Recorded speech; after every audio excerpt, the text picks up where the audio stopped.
მშვიდობისა. მოგესალმებით, თქვენსგან კარგულებაში ვიქნებით ისევ საათნახევრის განმავლობაში და კარგი განწყობით. გამოიწერენ ჩვენი Facebook, TikTok, Instagram გუნდი. შესაძლებლობები გავიგებთ, მაშინ რომ კარგი განწყობა გამოჩნდეს. მოკლედ სხვადასხვა თემაზე ვისაუბრებთ, რაღაცები მოვამზადეთ თქვენთვის საინტერესო, რა თქმა უნდა. თქვენს ჩართულობასაც ველოდებით, როგორც გადაცემის მიმდინარეობისას, ასევე შემდეგ, როდესაც უკვე კონტენტი დაიდება. და ესე პატარა. შეგიძლიათ, რა თქმა უნდა, ახლა ჩვენთან ერთად ნახოთ ანონსი, თქვენ ნახავთ იმას თუ რა სიხილავთ საათნახევრის განმავლობაში, ჩვენ კი საკუთარ თავს შევახსენებთ იმას თუ რა უნდა მოგიყვეთ. კი ბატონო, ნახოთ ანონსი.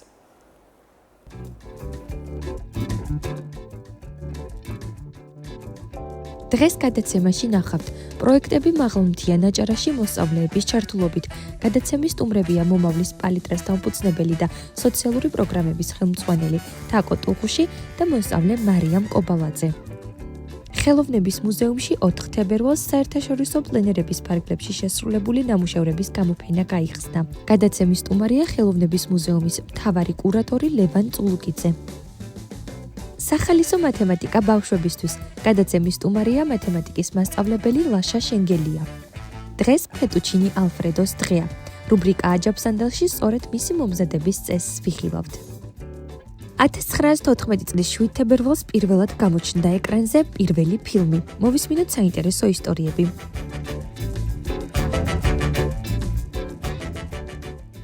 მოკლედ განწყობა შესაბამისი გვაქვს, თემებიც ძალიან საინტერესო, ვფიქრობ, მაქსიმალურად შევეცდებით, რომ ჩვენი დადებითი ენერგიები გაგიზიაროთ, ბევრი სიახლე გაგიზიაროთ და ამ წუთას კარგი ხასიათზე ხარ ხო? შესვენებას უხდება გადაცემა დიდ შესვენებას, ესეთი განწყობა, იმიტომ რომ გადატვირთული რეჟიმის ფონზე შუადღით ცოტათი გატვირთვა გჭირდება და ჩვენი განწყობაც აი ამ ფორმატს ძალიან არაჩვეულებრივია ადამიანების ვეღარ ვხურავ. აღმწერი მერი. კარგი, ხუმრობა იქეთ იყოს, ეხლა უნდა გავიზიაროთ ჩვენს მოყურებელს სიახლე.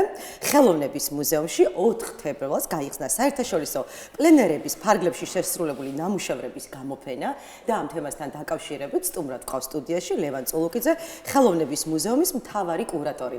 მოგესალმებით, ბატონო ლევან, მოგბრძანდით. მოგესალმებით. გამარჯობა. დიდი მადლობა რომ დაგვითმეთ დრო და მოგბრძანდით, გვიამბეთ აი ამ გამოფენაზე, როდემდე იქნება და რა სანახაობა ელოდება დამთვალიერებას. მოგიხსენებათ, ახალი წლის დასაწყისია მუზეუმისთვის, ახალი გეგმებით და პირველი რაც გაკეთდა ეს არის საერთაშორისო პლენერზე შესრულებული ნახატების გამოფენა ჩვენი მუზეუმის გალერეაში. გამოფენა, რომელიც გაგრძელდება 10 თებერვლამდე და ველოდებით სტუმრებს, რა თქმა უნდა, გახსნას სტუმრების რაოდენობა ბევრი იყო, მიუხედავად წვიმიანი ამინდისა. მინდა თქვა ისიც, რომ გალერეაში ჩატარდა რიგი სარემონტო სამუშაოები და განახლებული სივრცეა ჩვენთან ძალიან ლამაზი, კარგი, მზად ვართ ახალი პროექტებისთვის, ახალი გამოფენებისთვის, მთელი წლის განმავლობაში მოკლედ მნახველებს, დამთვალიერებლებს ელოდებათ საინტერესო გამოფენები, ღონისძიებები თუ ასე შემდეგ. აი წინა წლები რო შევაჯამოთ, რაში იყო წინსვლა, თუნდაც რაში იყო უარყოფითი მოვლენები, რამაც გამოიწვია აი ახლა ახალი წლის დაგეგმარება სწორად, დადებით და უარყოფით მხარეებზეც რო ვისაუბროთ. ნუ ეხლა თუ დავიწყებთ უარყოფითი მხარეებიდან, ნაკლებად შესამჩნევია ჩვენთვის პირადად ესეთი რამეები მუზეუმში. მოგიხსენებათ, მუზეუმი ძალიან ესეთი კულტურული გარემოა და ვცდილობთ რომ ყველაფერი რიგზე იყოს, ყველაფერი მოწესრიგებული და ასე შემდეგ. ხოლო დადებითი ხდება ის, რომ აი ფორმატებია შეცვლილი, იმიტომ რომ გარდა გამოფენებისა ჩვენს მუზეუმში იგეგმება მუსიკალური საღამოები, სხვადასხვა ლექციები თუ ასე შემდეგ. და აი ამით უკვე რა თქმა უნდა ჩვენი აქტივობები უფრო გამრავალფეროვნებულია და ვცდილობთ რომ კიდევ უფრო მეტი სიახლეც და კარგი მომენტები შევიტანოთ ჩვენი მუზეუმის ცხოვრებაში. ჩვენ ბევრი სიახლე, ბევრი აქტივობა გავაშუქეთ და იყო თუ არა ხანდახან არის ხოლმე, როდესაც ეს იდეალურად არის ყველაფერი, რა თქმა უნდა რაღაც გამოყოფს თავს ესე ვთქვა და იქ არის გამოსასწორებელი, ეს ფინანსურად იქნება, ისე იქნება, ასე იქნება თუ როგორც იქნება, მაგრამ ძალიან ძალიან კარგია თუ არ გვაქვს მაგალითად რაღაც უარყოფითი მოვლენები, იმიტომ რომ ისი არის ყველაფერი აწყობილი, რომ მაყურებელს ძალიან დიდი სიახლე დამთვალიერებელს ელოდება და წლის დაგეგმარებაზეც რომ ვისაუბროთ, ანუ სიახლეებზე. თვითონ მუზეუმში, ანუ გარემონტა თავდაპირველად რო აღნიშნე გალერეა და შემდეგი რაც იგეგმება მუზეუმში, თვითონ დარბაზებში უკვე რემონტი, მაგრამ ეს წელს იქნება თუ ზუსტად ვერ გეტყვით. დიდი დარბაზგული ხო? ხო, დიდი დარბაზგული ძალიან ახალი ტექნოლოგიების დანერგვა და ასე შემდეგ და უკვე გამოფენები გვექნება შესაძლებლობა იმისა, რომ ჩატარდეს მუზეუმის პირველ სართულზე. ციფრულ ტექნოლოგიებთან ხარ გვექნება დიახ, რაც კი სიახლეებია, ჩვენ ვეცდებით, რომ ეს სიახლეები დავნერგოთ ჩვენს მუზეუმში, თვითონ გაფართოვდეს სივრცე სანახაობრივად, ვიზუალურად, კედლების გარდა ჩვენ შეგვიძლია გამოვიყენოთ სტენდები, რომელზეც განთავისუფლებული იქნება ნახატები და ასე შემდეგ. ანუ უფრო მეტი რაოდენობა შეგვიძლია წარმოვადგინოთ გამოფენაში ნახატების. ბოლო 10 წლეულები, ანუ ყოველთვის გვესმის ხოლმე ხელოვნების წარმომადგენლებისგან სხვადასხვა სფეროდან, რომ აი დამთავრდა ხელოვნება და აწირა გვეშველება, ყველა სფეროში ყოველთვის არის და მე ამ ლაპარაკის ფონზე ვღებულობთ მაინც რაღაცა ახალ აფეთქებებს. ახლა რა გამოწვევის წინაშე დგას თქვენი თვალით შიგნიდან დავუშვათ რა ჩანს მუზეუმში და რა დავუშვათ დიდი აფეთქების წინ დგავართ. რა გველოდება? რამე წინასწარ მეცხოველება თუ ახლა. პრინციპში სამყარო სავსეა ცვლილებებით, სიახლეებით და ჩვენ ვცდილობთ რომ შევამჩნიოთ ეს და გვერდი არ აუაროთ ამ ყველაფერს და აუწყოთ ფეხი პირიქით და ავიცი აი სტილისტურად მიმდინარეობით სხვადასხვა ახალი ისინი მიმართულებები ჩდება თვითონ მხატვრების მეთოდები მიდგომა ანუ ამუშევრებთან კონცეფცია და ასე შემდეგ აი ყველა დღე თითქმის სიახლეებით ასავსე სამყარო ხელოვნება ვითარდება ვერ ვიტყვი რომ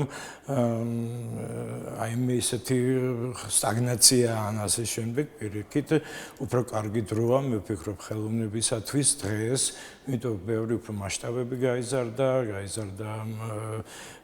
არეალი თვალსაწიერი ასე შემდეგ თვითონ არტისტები მრავალფეროვან მეთოდებს იგონებენ იმისათვის რომ შექმნან თავიანთი ნამუშევრები და ავიცი იმედია რომ ჩვენს ქვეყანაში და კერძოდ ბათუმში გამოჩნდება ესეთი სიახლეები ჩვენ მზად ვართ მე ვიღოთ ისინი და მოვაწყოთ საინტერესო თუნდაც ესეთი ექსპერიმენტული თანამედროვე ხელოვნების გამოფენები. იმიტომ რომ მხატვრებისთვის ეს არსებო წყაროა, ვიცით თუ როგორ არის დაფასებული სამწუხაროდ საქართველოში ეს პროფესია. ძალიან ბევრი ნიჭიერი მხატვარი ყავს, ბევრი ნიჭიერი ახალგაზრდა მხატვარიც ყავს, ჩვენ ვყავდა. ანუ მუზეუმები გვაქვს უფრო მეტი თუ მხატვრები. მოწვეული და მათთვის ეს ხელშეწყობა თუნდაც გამოფენის თვალსაზრისით ძალიან მნიშვნელოვანია, იმიტომ რომ ასე თუ ისე პოპულარიზაციის ერთ-ერთი გზაა და მხატვრები კი ვიცით როგორც ჩენენ თავს და სამწუხაროდ აი ეს თელი შრომა როცა არის ჩადებული და თუნდაც სამწუხაროდ ნახატები არ იყიდება საქართველოში არ ვიცით რა მიზეზების და გამო უწევთ საზღვრებს გარეთ გატანა ამ ყველაფრის და აი დამწყები ახალგაზრდა მხატვრებისთვის საგამოფენო სივრცე ერთ-ერთი დიდი ასპარეზია და თქვენ ძალიან ბევრ მხატვრას შეუწყეთ ხელი ჩვენ გვახსოვს გავაშუქეთ კიდევ და ასევე გავაგრძელებთ რა თქმა უნდა არ ვიცი ჩვენ ვცდილობთ რომ აი ეს მხატვრები რომლებსაც არ აქვთ თქვა შესაბამისი პირობები ან რაღაცა შესაძლებლობა იმისა რომ სხვაგან სადმე წარმოადგენონ თავიანთ ნამუშევრები ჩვენ მათთან ურთიერთობით კონტაქტებით ვცდილობთ რომ დავეხმაროთ ამ ხრივ წარმოვადგინოთ ისინი იმიტომ რეგიონში ძალიან ბევრი კარგი მხატვარი არსებობს არა მარტო ბათუმზე ვამბობ ან ბათუმს გარეთ აჭარაში და ძალიან საინტერესო შემოქმედება აქვს, ასე რომ ჩვენ თუ არ შევუწყვეთ ხელის ხომვინ, ამიტომ მზად ვართ ყველაფრისთვის. ლევან, რატომღაც განსაკუთრებით ბოლო პერიოდში ხშირად მესმის, რომ მესმის ასეთი მოსაზრება, რომ მუზეუმების დამთვალიერებლების უმეტეს ნაწილს წარმოადგენს ტურისტები და არა ადგილობრივი მოსახლეობა. აი ამ მიმართულებით თუ შეიცვალა რაიმე, ან თქვენ თუ ეთანხმებით ამ მოსაზრებას? იცით რა, რა თქმა უნდა, ქალაქის სტუმრები ყოველთვის პირველს რასაც ეძებენ ქალაქში, ეს არის კულტურული ისინი თუ რა ხდება ქალაქში კულტურული ცხოვრების მხრივ და მუზეუმი არის ერთ-ერთი პირველი, სადაც ისინი მოდიან. და ამ მხრივ, ესე იგი, ძალიან კარგი ისაგვაქვს, ხო განებივრებული ვართ, იმიტომ რომ ძალიან ბევრი სტუმრის მიღება გვიწევს. რაც შეეხება ადგილობრივ ჩვენ ქალაქელებს, ბათუმელებს, მე ვფიქრობ, რომ არც ისე სავალალოდ არის საქმე, ხედავ ძალიან ბევრ ნაცნობ სახეებს და ისინიც ინტერესდებიან, იმიტომ რომ სიახლეებია და როდესაც სიახლეებია მუზეუმში, ყველას აინტერესებს თუ რა ხდება. ანუ ჩვენი მრავალფეროვნება, ჩვენი სიახლეები მათთვისაც საინტერესო ხდება და ჩვენ ყველანაირად ვცდილობთ, რომ კიდევ უფრო გავაღრმავოთ კონტაქტები მათთან, გავაცნოთ მომავალი პროგრამები, თუ რა იქნება შემდეგ ანონსირების სახით და ისინი მზად არიან, რომ ეწვიან მუზეუმს და ძალიან კარგ კომენტარებსაც ინსახურებთ, რა თქმა უნდა, არა მარტო ჩვენი მუზეუმი, ასევე ის მუზეუმები, რომლებიც ქალაქშია. და ისიც უნდა აღნიშნოთ, რომ დაუშვათ ადრე თუ ზოგადად ადრე ძალიან დიდი ხნის წინ მუზეუმი მოიაზრებოდა უბრალოდ რაღაც შენობა, სადაც ინახავდნენ წარსულის ნივთებს, დღეს მუზეუმმა, ბოლო რამდენიმე 10 წლების განმავლობაში იცვალა სახე და რეალურად გახდა ჰაბი, როგორც ამბობენ, ხო, დამაკავშირებელი რაღაცა სადგური, სადაც წარსული, აწყო და მომავლის ასე ვთქვათ აჩვენებლები ერთმანეთში ირევა და ხედავთ რაღაცა საერთო სურათს, ანუ იქ მუზეუმში როცა მოდის უცხოელი თუნდაც ტურისტი, ან თუნდაც ადგილობრივი რაღაც ბავშვი, რომელსაც პირველად ეზიარა იქაურობას, არ ხედავს მარტო რაღაც ჟანგიან 2000 წლის წინანდელ ნაჯახს, არამედ ხედავს მიმდინარე მოვლენებს, ხედავს ამ მიმდინარე მოვლენებისადმი დამოკიდებულებას ხებისგან, ხელოვანებისგან და მაყურებლებისგან და ასევე ხედავს საითკენ შეიძლება მიდიოდეს კონკრეტული საზოგადოება. სწორად არის მიწოდებული ეს ყველაფერი და არა ის რომ სავალდებულო, მაგალითად ჩვენ სასახში რო იყო სავალდებულო წავიდოდით, აგვიხსნიდა რა თქმა უნდა იქ გიდი ყველაფერს, მაგრამ არ იყო ესეთივე საინტერესო და მომხიბვლელი, იმიტომ რომ არ იყო ეს თანამედროვე მიდგომები. კი ბატონო, თორე როგორ არ იყო საინტერესო, ამას ძალიან დიდი მნიშვნელობა აქვს. ეხლა ჩვენ გუშინ საუბრობდით, წიგნი როგორ უნდა წაიკითხოს ადამიანმა, რა მიდგომით, როგორი წარმოსახვა უნდა ჩართოს და არა ის რომ სავალდებულო რომ წიგნი წაიკითხო. ასევეა მუზეუმში. რამოდენიმე დღის წინ მუზეუმში ჩატარდა კითხვის საერთაშორისო დღე იყო და ერთ-ერთი ისა საღამოდ დაუთმეთ ბავშვებთან მიმართებაში ანუ კითხვას აქ იყო წარმოდგენილი თქვათ ავირჩიეთ ერთი ესეთი მოგონება ლადო გუდიაშვილის და ჩვენი ბავშვები, ჩვენი პატარების და ასევე მოზარდი ბავშვები კითხულობდნენ ამონარიდებს ამ მოგონებებიდან ლადო გუდიაშვილის ცხოვრების ეპიზოდებს გაეცნენ, მოვლენებს, ვითარებებს, თუ რა ხდებოდა მაშინ და ძალიან საინტერესო იყო მათთვის თვითონ მათაც წარმოადგენს თავიანთი საყვარელი წიგნებიდან ეპიზოდები და რა თქმა უნდა კითხვაც ხელს უწყობს, რა თქმა უნდა კი არა კითხვა ერთ-ერთი მთავარია, რომ ადამიანმა მიიღოს განათლება, იყოს ერუდირებული და ასე შემდეგ. ასევე ჩვენს მუზეუმში არის საგანმანათლებლო პროგრამები სკოლის მოსწავლეებისთვის, ბაღის მოსწავლეებისთვის, შეშემეყირებისთვის, რა თქმა უნდა მოყავს დავათვალიერებინოთ კონტაქტები მათთან და ასე შემდეგ. ამ პროგრამებს ძალიან სათანადო და აი საინტერესო ბაღის პროგრამა ახსენეთ, ცოტა დეტალურად რო ვისაუბროთ ამ პროგრამაზე. საბავშვო პროგრამაზე, ხო? ანუ აქ ჩვენ გვაქვს სამი მიმართულება, ნატურმორტი, პეიზაჟი და პორტრეტი, რომლებსაც უძღვებიან გიდები. შესაბამისად, თქვათ, ერთ დღეს შეიძლება იყოს პეიზაჟის პროგრამა, მეორე დღეს პორტრეტი, ნატურმორტი და ასე შემდეგ. ბავშვები ძალიან დაინტერესებულები არიან. ამასთან შეხების შემდეგ, აი იმ შედევრებთან და იმ ნამუშევრებთან, რასაც ისინი ნახულობენ ჩვენს მუზეუმში, მათ ეძლევათ იმის საშუალება, რომ ამ პროფილების მიხედვით ხატონ შემდეგ ჩვენთან მუზეუმში თავისუფალი ხატვა, რასაც ქვია, არჩეული თქვა რომელიმე თქვა ეს პეიზაჟი იქნება თუ ამის მიხედვით ახალ მგონი ყველა ბავშვს უყვარს ხატვა. ძალიან ჩვენ ყურადღებას ვაქცევთ, ურთიერთობთ მათთან და ვფიქრობ ეს ძალიან კარგი საქმე კეთდება ჩვენი მუზეუმიდან. მე მოსმენილი მაქვს ვიზიტორების კომენტარები, რომ აი ქართველები რა კარგ საქმეს აკეთებენ, რომ აი როგორ უდგებიან მომავალ თაობას და როგორ უწყობენ ხელს, რომ განვითარდნენ, მიცენ განათლება და ასე შემდეგ და ძალიან სასიხარულო იყო ჩვენთვის ეს პირადად მოვიდა ერთ-ერთი ვიზიტორი, რომელიც საერთოდ არ იყო კავშირში, უბრალოდ თვალიერებდა გამოფენებს და რო დაენახა ეს ყველაფერი ძალიან სხვათაშორის მე ჩვენს ბავშვებს არა მხოლოდ ხატვა, არამედ მუზეუმებიც ძალიან შეუყვარდათ და ამაში არ შეიძლება რო არ აღვნიშნოს სკოლის როლი. დაახლოებით ალბათ თვეში ორჯერ მაინც მას პედაგოგი გვაცნობს და ინფორმაციას გვაძლევს, რომ აი მივდივართ ამ მუზეუმში, სადაც ჩავუტარდებათ. შენ კლასელებს? ჩემს ბავშვს და იქ უტარდებათ ძალიან ბევრი კარგი საინტერესო აქტივობა და ეს რამდენადაც ხშირად იქნება, უფრო მეტად გაუჩნდებათ, ვფიქრობ, ბავშვებს ინტერესი მუზეუმის მიმართ და ძალიან მნიშვნელოვანია ასევე, როდესაც ანუ ხდება ბავშვების შეხვედრა არტისტებთან, თვითონ ხელოვანებთან და ერთად აკეთებენ რაღაცას, იმიტომ რომ ბავშვმა უნდა იცოდეს, რომ ხელოვანი რაღაც ძეგლი კი არა, რომელიც დაუშვათ გამოსახულია ეზოში დადგმული ან წიგნში წერია ამის შესახებ, არამედ ცოცხალი ადამიანია, რომელმაც გამოცდილებათა ნიჭით მოახერხა თავის დამკვიდრება ხელოვნებაში და თვითონაც უჩნდება ის განცდა, რომ ეს არ არის მიუწვდომელი თუ მე საკმარის შინა, ასე ვთქვათ, ენერგიას დავხარჯავ ამაში. რა თქმა უნდა, პროფესიის არჩევაში შეიძლება დაეხო. რა თქმა უნდა. ნუ მასაც ვიტყვი, რომ ეს პლენერებით გარკვეულწილად დიდი ანუ ჩვენთან ტრადიცია არსებობს უკვე პლენერების ჩატარების. ბათუმს ძალიან კარგი მაგალითები აქვს, ამის საერთაშორისო პლენერები მაქვს ხედველობაში, სადაც მონაწილეობენ უცხოელი არტისტები ქართულ მხატვრებთან, ადგილობრივ მხატვრებთან ერთად.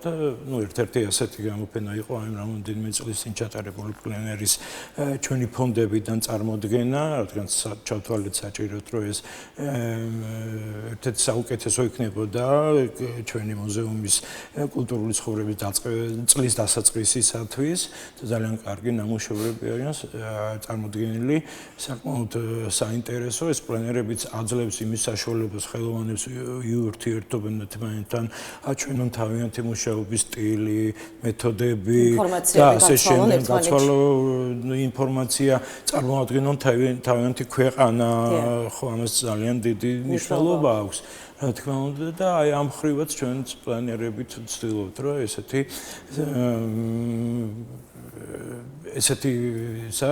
აი თქვა წლის განმავლობაში რამდენჯერ გაიმართოს და წარმოდგენილი იყოს სხვადასხვა ქვეყნებიდან, სხვადასხვა არტისტები და ვიმედოვნებ ესეც გაგრძელდება და ძალიან კარგ შედეგებს გამოიღებს. შესანიშნავია, წარმატებას გისურვებ თქვენს და ჩვენს, იმიტომ რომ ეს ძალიან მნიშვნელოვანი რაღაც არის, რაც ქალაქში უნდა იყოს და არა მარტო ამ ქალაქში, ზოგადად ქვეყანაში უნდა იყოს. იმისთვის რომ არ დავრჩეთ, დავუშვათ საზოგადოება და ხელოვნება რაღაცნაირად ცალკე, იმიტომ რომ იყო ამის მაგალითები სოფლიოში, სხვადასხვა წლებში და სავალალო შედეგებამდე მიდის ხოლმე საზოგადოება, როდესაც ხელოვნება არის ცალკე სადღაც, თუნდაც პიედესტალზე შემოდგმული. დიდი მადლობა ლევან, დამთვალიერებელს და ბევრ საინტერესო გამოფენას. დიდი მადლობა გაიხ.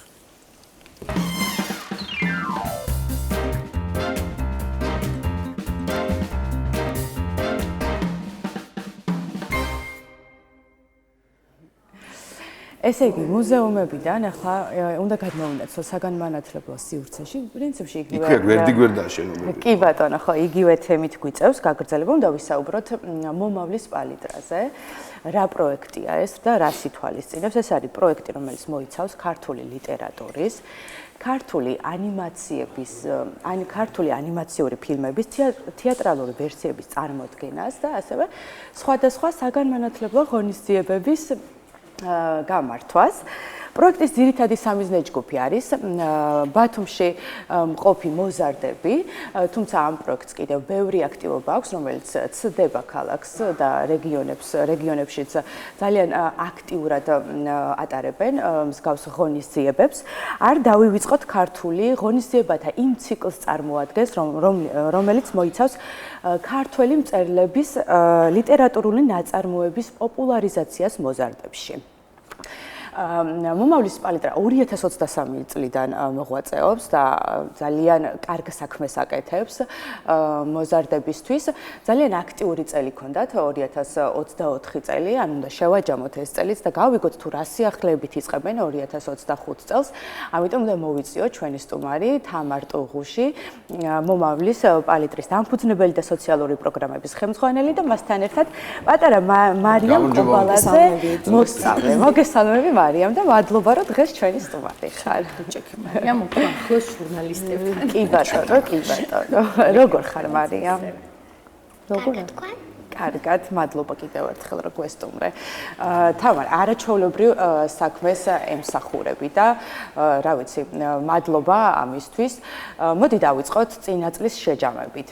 როგორი წელი გქონდათ, გასვლითი პროგრამები გქონდათ, როგორც ვიცი, რეგიონში, მაღალმთიან აჭარაში. რა პროგრამებით იყავით წარმოდგენილი და შემდეგ გადავიდეთ იმ სიახლეებზე, რასაც გვიმზადებთ ამ წელს. მოკლედ, კიდევ ერთხელ დიდი მადლობა საინფორმაციო მხარდაჭერისთვის და აი ესეთ შემოქმედებით გუნდს აჭარის ტელევიზიის, რომელიც ნამდვილად არაერთ ხალხურ და ქართულ და საერთოდ ზოგადად სოციალურ პროექტებს გვერდით უდგახართ საინფორმაციო მხარდაჭერის კუთხით. გასულ წელს ჩვენ შევძელით, რა თქმა უნდა, აჭარის განათლების, კულტურისა და სპორტის სამინისტროს ხელშეწყობით მაღალმთიან აჭარაში წარმოვადგინეთ საჩვენებელი რო იტყვიან, ანუ პირველი სადებიუტო საჩვენებელი სპექტაკლის ჩვენება ნოდარ დუმბაძე ასე დაუსრულებლად. საკმაოდ დიდი გამოხმაურება მოყვა ჩაერთვა ადგილობრივი ქედის სახელოვნებო სკოლის პედაგოგები და აღსაზრდელები, რომლებსაც აქვთ ასე ვთქვათ, კიდევ სურვილი უდიდესი, რომ ვითანამშრომლოთ, გამოთქვეს მათ მხარდაჭერა პროექტის ფარგლებში და გვინდა რომ უკვე ადგილობრივ ბავშვებთან ერთად მოხდეს და არა ვთქვათ ბათუმიდან ასე ვთქვათ, აყვანილი დასის მიერ მოხდეს ამ სპექტაკლის ჩვენება და დარწმუნებული ვარ, რომ აქ უკვე შემოქმედებითი მხარდაჭერა და თუნდაც ჩვენი ადგილობრივი ანუ თეატრის, მერისაც და ყველას თქვენს ჟურნალისტებსაც შეგიძლიათ, რომ უფრო მეტად გავხადოთ ეს პროექტები, რომლებსაც მომავლის პალიტრა ახორციელებს სოციალური. შეფასებით მართლაც ძალიან დადებითი ემოციები გამოიწვია როგორც მოზარდში, ბავშვებში, ასევე მშობლებთან მიმართებით ძალიან უფრო აქტიური და მოთხოვნადი გახდა ეს ასე ვთქვათ ლიტერატურული ნაწარმოების პოპულარიზაცია, რასაც ვემსახურებით ეს ორგანიზაცია, რასაც ემსახურება. რაც შეეხება სამომავლო გეგმებს, ძალიან დიდია. გვაქვს ახლა კლასიკოსებზე მომზადებული პროექტი, რომლის მხარდაჭერის იმედიც გვაქვს, რა თქმა უნდა, არიან ინდივიდუალური პიროვნებები, ანუ კერძო სექტორის წარმომადგენლები, ესე რომ ვთქვათ, ვინც მსგავს პროექტებს საკმაოდ ხელს უწყობს და რა თქმა უნდა, არის პროგრამები, გვაძლევს განათლების სამინისტროს პროგრამები, ასე ვთქვათ, საშუალებას, რომ მოხდეს ყველაფერი საბოლოო ჯამში არის ფინანსებთან დაკავშირებული და ფინანსური მხარდაჭერაც გამოუცხადდეს ამა თუ იმ ლიტერატურულ, ასე ვთქვათ, პროექტს, რასაც ნებისმიერი ორგანიზაცია ახორციელებს, არა მხოლოდ მომავლის პალიტრა, არამედ სხვა ვთქვათ, რაც მეტი ვიქნებით მსგავსი პროექტების განმახორციელებელი, მით უფრო უკეთესი იქნება მომავალი თაობისთვის. რაც შეეხება სიახლეს, გვაქვს ჩვენ წინა გადაცემაში ვისაუბრეთ, ანუ უცხოური და ქართული ლიტერატურის პარალელების გავლება. და ძალიან საინტერესოდ ვმუშაობთ, მაგალითად, სულხან საბას იგაურ სიბრძნეზე ამ ეტაპზე. მოდი ახლა მარიამზე გადავიდეთ და ვკითხოთ, როდის შემოუერთდა ამ პროექტს, ამ წელს, ხო, ალბათ. მარიამ, როდიდან დადიხარ შენ? რამდენი ხანია რაც დადიხარ? მე დავდივარ პატარა ამბებში 3 წელი. რამდენი წლის იყავი რომ მოხვედი? 4 წლის ვიყავი რომ მოვედი. შვენიერი. პირველ რიგში რა მოგეწონა? ვის გამო დარჩი ამდენი ხანი? აი რატომ გაგიჩნდა სურვილი? რა მოგწევს? მოდი რასაკეთებ, ანუ აქ რა აქტივობები გაქვს შენ? რასაკეთებ ხოლმე რომ მოდიხარ სტუდიაში მომავლის პალიტრაში? რა გაგიკეთებია პირველად რომ მოხვედი? პირველად რომ მოვედი, სწავლობდით ჟურნალისტობას. ჩვენი კოლეგა ხარ? ამიტომ ასე მორიდებით როზი ხარ? ჯერ გეშინია რომ სიყვარ წაგვართ ხო? რაზე მოამზადე პირველი გადაცემა რა იყო? პირველი გადაცემა მოვამზადე მეფე და მხატვარი. არა, პირველი გადაცემა პლანეტების შესახებ მოამზადეთ თანათაურება, ისე იგი ვარსკვლავების ქალაქებაზე და ასე შემდეგ. ეხლა რა საკითხით ხარ შენ მოსული მეგობრებო მაპატიეთ? არა, ბავშვებთან ურთიერთობა ჩვენთან შეიძლება. ჩვენ შეგვიძლია დაკავოთ. ანუ ეხლა რა საკითხზე მუშაობ შენ, რას ამზადებ რა, რომელ ნაწარმოებზე? მეფეს და მხატვარს. ვისია ეს ნაწარმოები მეფე და მხატვარი? სულხან საბა ორბელიანის. როგორ მიყვარს სულხან საბა ორბელიანი? შეგვიძლია ხო რა თქვას რა ხდება? რა თქმა უნდა, აბა გისმენთ. იყო ერთი მეფე და მხატვარი. მეფე ცალ-თვალით ბრმა იყო. მეფე მხატვარს უბრძანა და მხატეო. მხატვარმა აიფიქრა ხო? დადგა ჩემი აღსასრულის დღეო. ცალ-თვალით რომ დავხატო, ხელს წამჭრისო. ორი თვალით რომ დავხატო, თვალს ისევ ცუდად მომექცევაო. ხო, ცუდად მომექცევაო. ამიტომ რა მოიფიქრა? ამიტომ მოიფიქრა თვალს დავახუჭინებო, ხელში თოფს დავაჭერინებო და ირემს დავხატავო. მეფემ ვერაფერი მიზეზი უპოვა მხატვარს და სასახლიდანაც ვერ გააძ. ახლა მივხვდი ეგვიპტელები რატო ხატავდნენ პროფილში ფარაონებს. რა სიბრძნედებს აბა? პარალელით შეგვიძლია რომ გავუვლოთ და ვთქვა რა მოახერხა ხო აბა რა ქნა? მხატვარმა გონა გამოიყენა. რა გამოიჩინა? გონე. გონება ხო? გონიერება გამოიჩინა და კიდე უცხოური ზღაპარი რო არის რომელიღაც ვისია? სულელი ჰანსი. და ვისია ეგ სულელი? ჰანს კრისტიან ანდერსენი. მანდაც რა ხდება აბა? რა ქნა ბოლოს სასახლეში რომ მივიდა ეს სულელი ჰანსი მეფესთან შესარჩევად რა მოიმოქმედა? რა გამოიჩინა? იქაც გონიერება გამოიჩინა, ხო? ანუ მოკეთ მაქსიმალურად ეხლა თავიდან ბოლომდე რო არ დავყალოთ არც მაყურებელი და არც ჩვენ შეგვიძლია ადგილი გაგიცვალო, კიდე არ გქონდა. უყურე, შენ ხომ მოამზადე ეს ზღაპარი ჩვენთვის, ახლა ხომ მოგიღე? ჩვენ მოამზადეთ ის, რომ შენ მოხვედი ჩვენთან სტუმრად. ხტები, ჩვენ აქ ერთად ვართ, ხა, მეგობრობთ, შესაბამისად შეგვიძლია თამამად წესიერად დაждე ხელები გაშალო ასე. და ასე ილაპარაკო ჩვენთან უპრობლემოდ. მართლა. ხედავ რა ნუ მოგერიდება თუ მოგწონს ის ჟურნალისტო, მაშინ თავისუფლად უნდა იყოს და აი სახლში რო სტუმრები მოგივა შენი მეგობრები, აი ესე იგზენ თავი, ცოტა ხნით მაინც. მე ისევ გაწითლობ. დავასვენოთ ახლა ცოტა მარიამ და შემდეგ ისევ შემოგვიერთდება ამბულად ბატონო წინა ეთერში შემოგთავაზე თქვენ რომ უშუალოდ ჩართულობა იყოს თქვენი მხრიდან და ძალიან ვიზარმაცეთ? ამ ქვეყანაში იმდენი ამბები ხდება ზოგადად რომ საკმაოდ რთულია. დღესვე მოვიდნენ. თუმცა შევწევთ დარწმუნებული. თავარ მე მაინტერესებს უშუალოდ ჩვენ მოვირბეთ თქვენთან დიდი სიამოვნებით.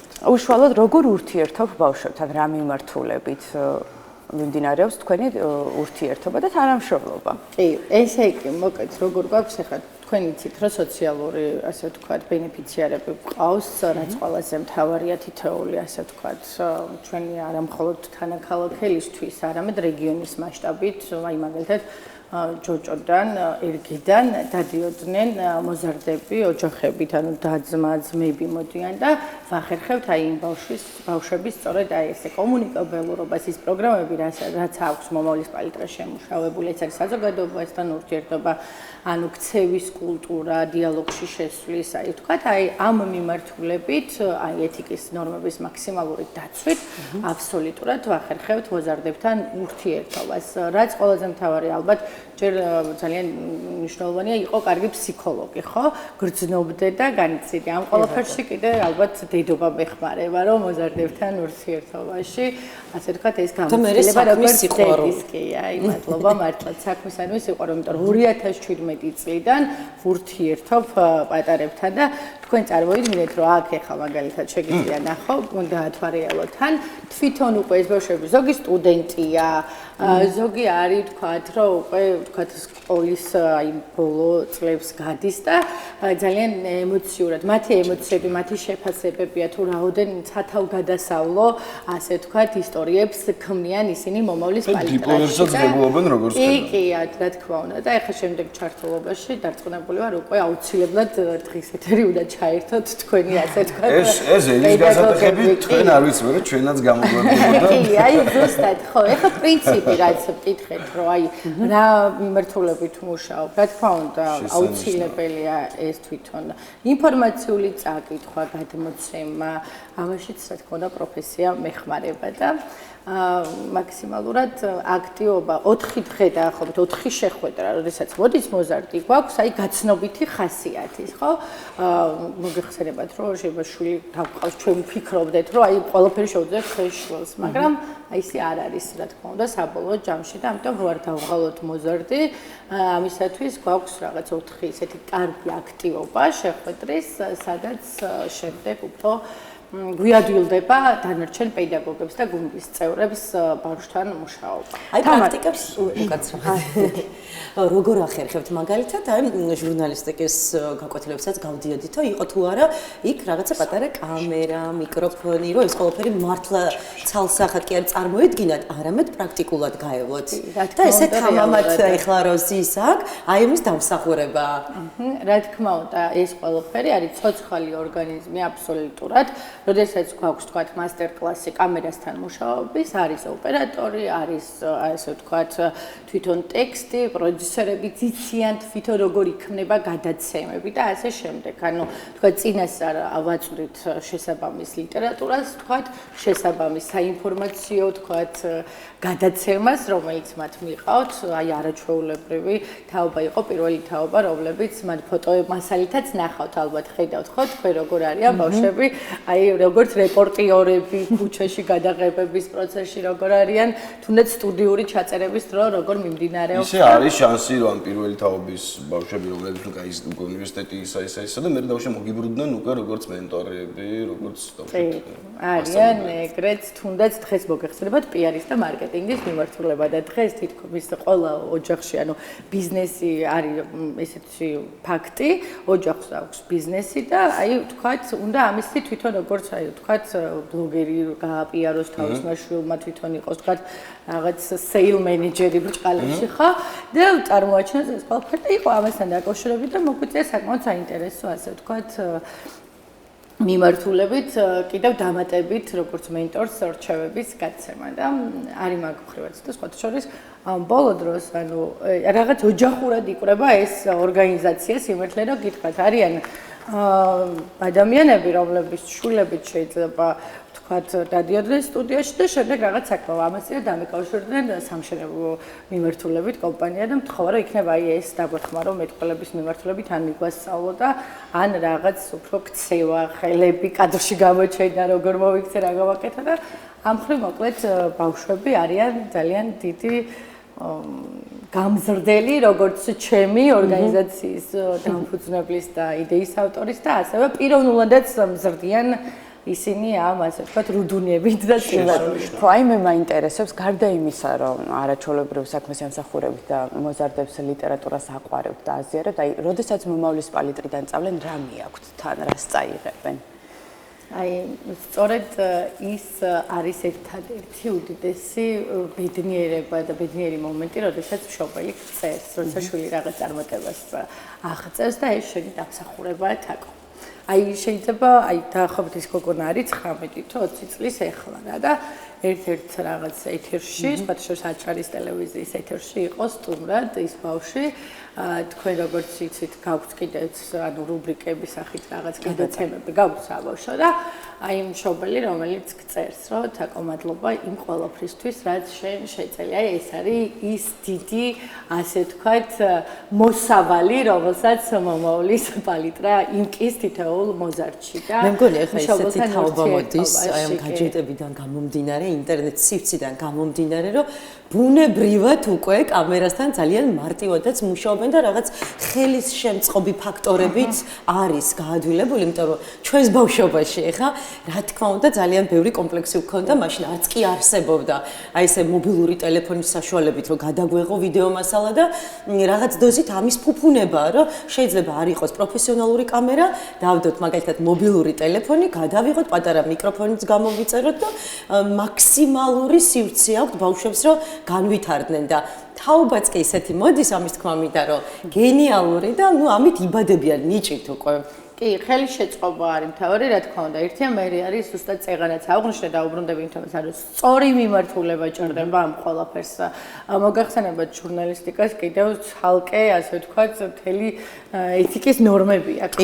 ბავშვთან მიმართულებით თუნდაც ინტერვიუს აღება, როგორ უნდა ავიღოთ ბავშვთან, რა ურთიერთობა, ანუ თვითონ პროგრამები აქვს, აი აბსოლუტურად ამ ჟურნალისტებთან მხოლოდ ეკრანზე გამოჩენა ამ მიმართულებით ნიშნავს იმას, რომ შეიძლება რაღაცეები ბავშვებთან როცა გვაქვს შეხება, დავარღვიოთ და რაღაცა არასწორად იმოქმედოს შემდეგში. ამიტომ ამ ყველაფერს სჭირდება ძალიან სწორად, ძალიან ასე ვთქვათ სათუთად და გასაგებია გავა ასაკითხს. მარიამსაც ხო უნდა რამის თქვა, მოკლედ. ჩვენ ყურადღებას გაგცევთ, მაგრამ თან თავის მარიამ, თუ კიდე გააკეთე იმიტაციის სახით, გამარჯობა ეთერშია გადაცემა. წარადგინე შენი თავი პატარა ამბები თუ გაქვს სურვილი, თუ არ გაქვს არ ქნა. მოდი, აბა ნახე რა კარგი პარტნიორი გიწის ერთით და გააცანი შენი თავი. გაიმართე აბა ბეჭებში როგორ უნდა დაჭრა, თქვი გამარჯობა ეთერშია გადაცემა.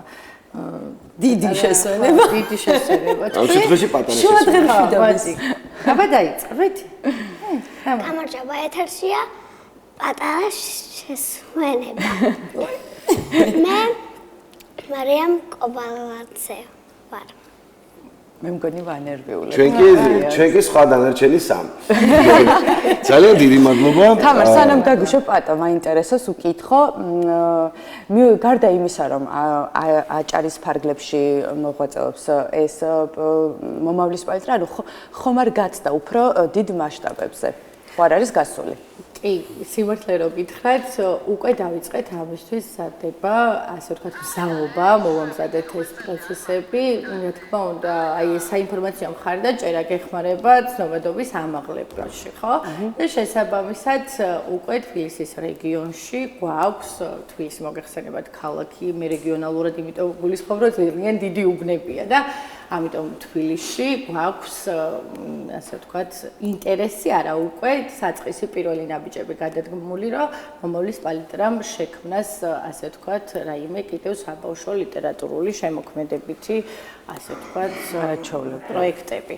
დავიწყეთ ეს ამ მიმართულებით მუშაობა, პირველი ნაბიჯები ძალიან წარმატებით არის გადადგმული და თქვენ იცით რომ მომავლის პალიტრა მხოლოდ ლიტერატურული თვითონ ორგანიზაციული საქმიანობიდან გამომდინარე არ ემსახურება მხოლოდ ლიტერატურას და ეს არის კულტურა, კულტურული პროექტები, სპორტის მიმართულებით მუშაობთ ძალიან საინტერესოდ სწორედ ამ საბავშვო რუბრიკების დახმარებით და სატელევიზიო ეთერების დახმარებით და გვაქვს ძალიან ასე ვთქვათ დიდი მიზნები და გეგმები რომ ჩვენ უკვე უფრო მეტად გაგვიცნოს საზოგადოებამ და არიან ადამიანები, რომლებიც ამ პროექტის გვერდით ხელოვანი საზოგადოება, არიან მუსიკოსები, იქმნება მიუზიკლები, სცენარები, იწერება ეს ყველაფერი, ანუ მიდის ახლა დამუშავების პროცესში ვართ. თუ რა მოერგება მაგალითად, ხო?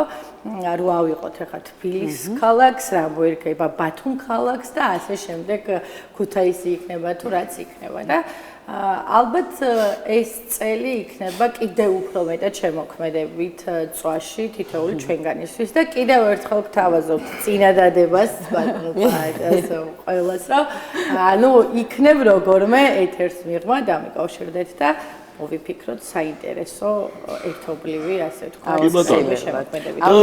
შენს გადაცემაში მოგვიწვია მე სტუმრად. და ჩვენ სულ სტუმრებს ღებულობ და ჩვენს გინდა ვიღაცის სტუმრები ვიყოთ გადაცემაში და თუ მოგვიწევ დიდი სიამოვნებით გეწევით. ეცეთა ბაჭარა და უფროსთაობას აი ინტერვიუ გაიხსენე ასე ვთქვათ ბავშვობა რუბრიკების სახით ახლა მანდ თუ გადახედე ნახავ რომ ინტერვიუ ცნობილ ადამიანებთან ასე რომ თქვენ როგორც ერთ-ერთი ასე ვთქვათ ცნობადი სახე ჩვენს ქალაქში და ჩვენს ქვეყანაში თითოეული თქვენგანი შეგვიძლია რომ ცოტა ოღონ ამას უკვე სადღაც 8 წლიდან ზემოთ მოზარდი 8 წლიდან 15 წლამდე აი ეს მაინტერესებს სწორედ ასაკობრივი ზღვარი მიღების რა ასაკიდან იღებთ ბავშვებს? აი ნახეთ 4 წელი უკვე არის მაგალითად მარიამე 4 წლის ასაკიდან 4 წელი არის უკვე მისაღები იმიტომ რომ რა თქმა უნდა ისე ხა ეთერში ვერ დაჯდება ვერ ვთქვათ ვერ ილაპარაკებს შეიძლება ისე თამამად რაღაც კონკრეტულ თემაზე მაგრამ სწავლობს უკვე ქცევას სწავლობს ურთიერთობას მეგობართან და აი კამერა როდესაც ჩაირთვება რა უნდა გავაკეთოთ თქვა და აი რაღაცა კიკინები მიჭერს ეგეთი ემოციები ვარ გამოიცეს აი ამ კულტურას აყალიბებს ეს ყველაფერი და თან 4 წლიდან 16 წლამდე ალბათ არის ზღვარი თუმცა კონკრეტულ პროექტში შეიძლება იყოს ჩართული ყველაზე მთავარი რაც მართლა მინდა რომ გავაჟღერო ეს არის სტუდენტები ახალგაზრდები არიან პირველი კურსის სტუდენტები რომელსაც შეგვდებათ გამოავლინონ თავიანთი ასე ვთქვათ ნიჭი არიან ჟურნალისტიკის ფაკულტეტზეც სწავლობენ ვთქვათ თეატრალური ხელოვნების უნივერსიტეტში ამ მიმართულებით და ჩვენ მათ ვაწევთ საშუალებას რომ აი აბსოლუტურად ანაზღაურების გარეშე მიიღონ თითოეული პიროვნებისგან რჩევა სპეციალისტებისგან პროფესიონალებისგან როგორც სამსახიობო დარგში ასევე ლიტერატურულ შვენიერი მოკლედ უღრმესი მადლობა სტუმრობისთვის და გისურვებთ რომ საინტერესო წელი გქონებოდეთ ჩვენ მარიამს ისევ და ისევ ველოდებით ჩვენთან სტუმრად და ასევე ჩვენს გესტუმრებით აუცილებლად ძალიან მადლობა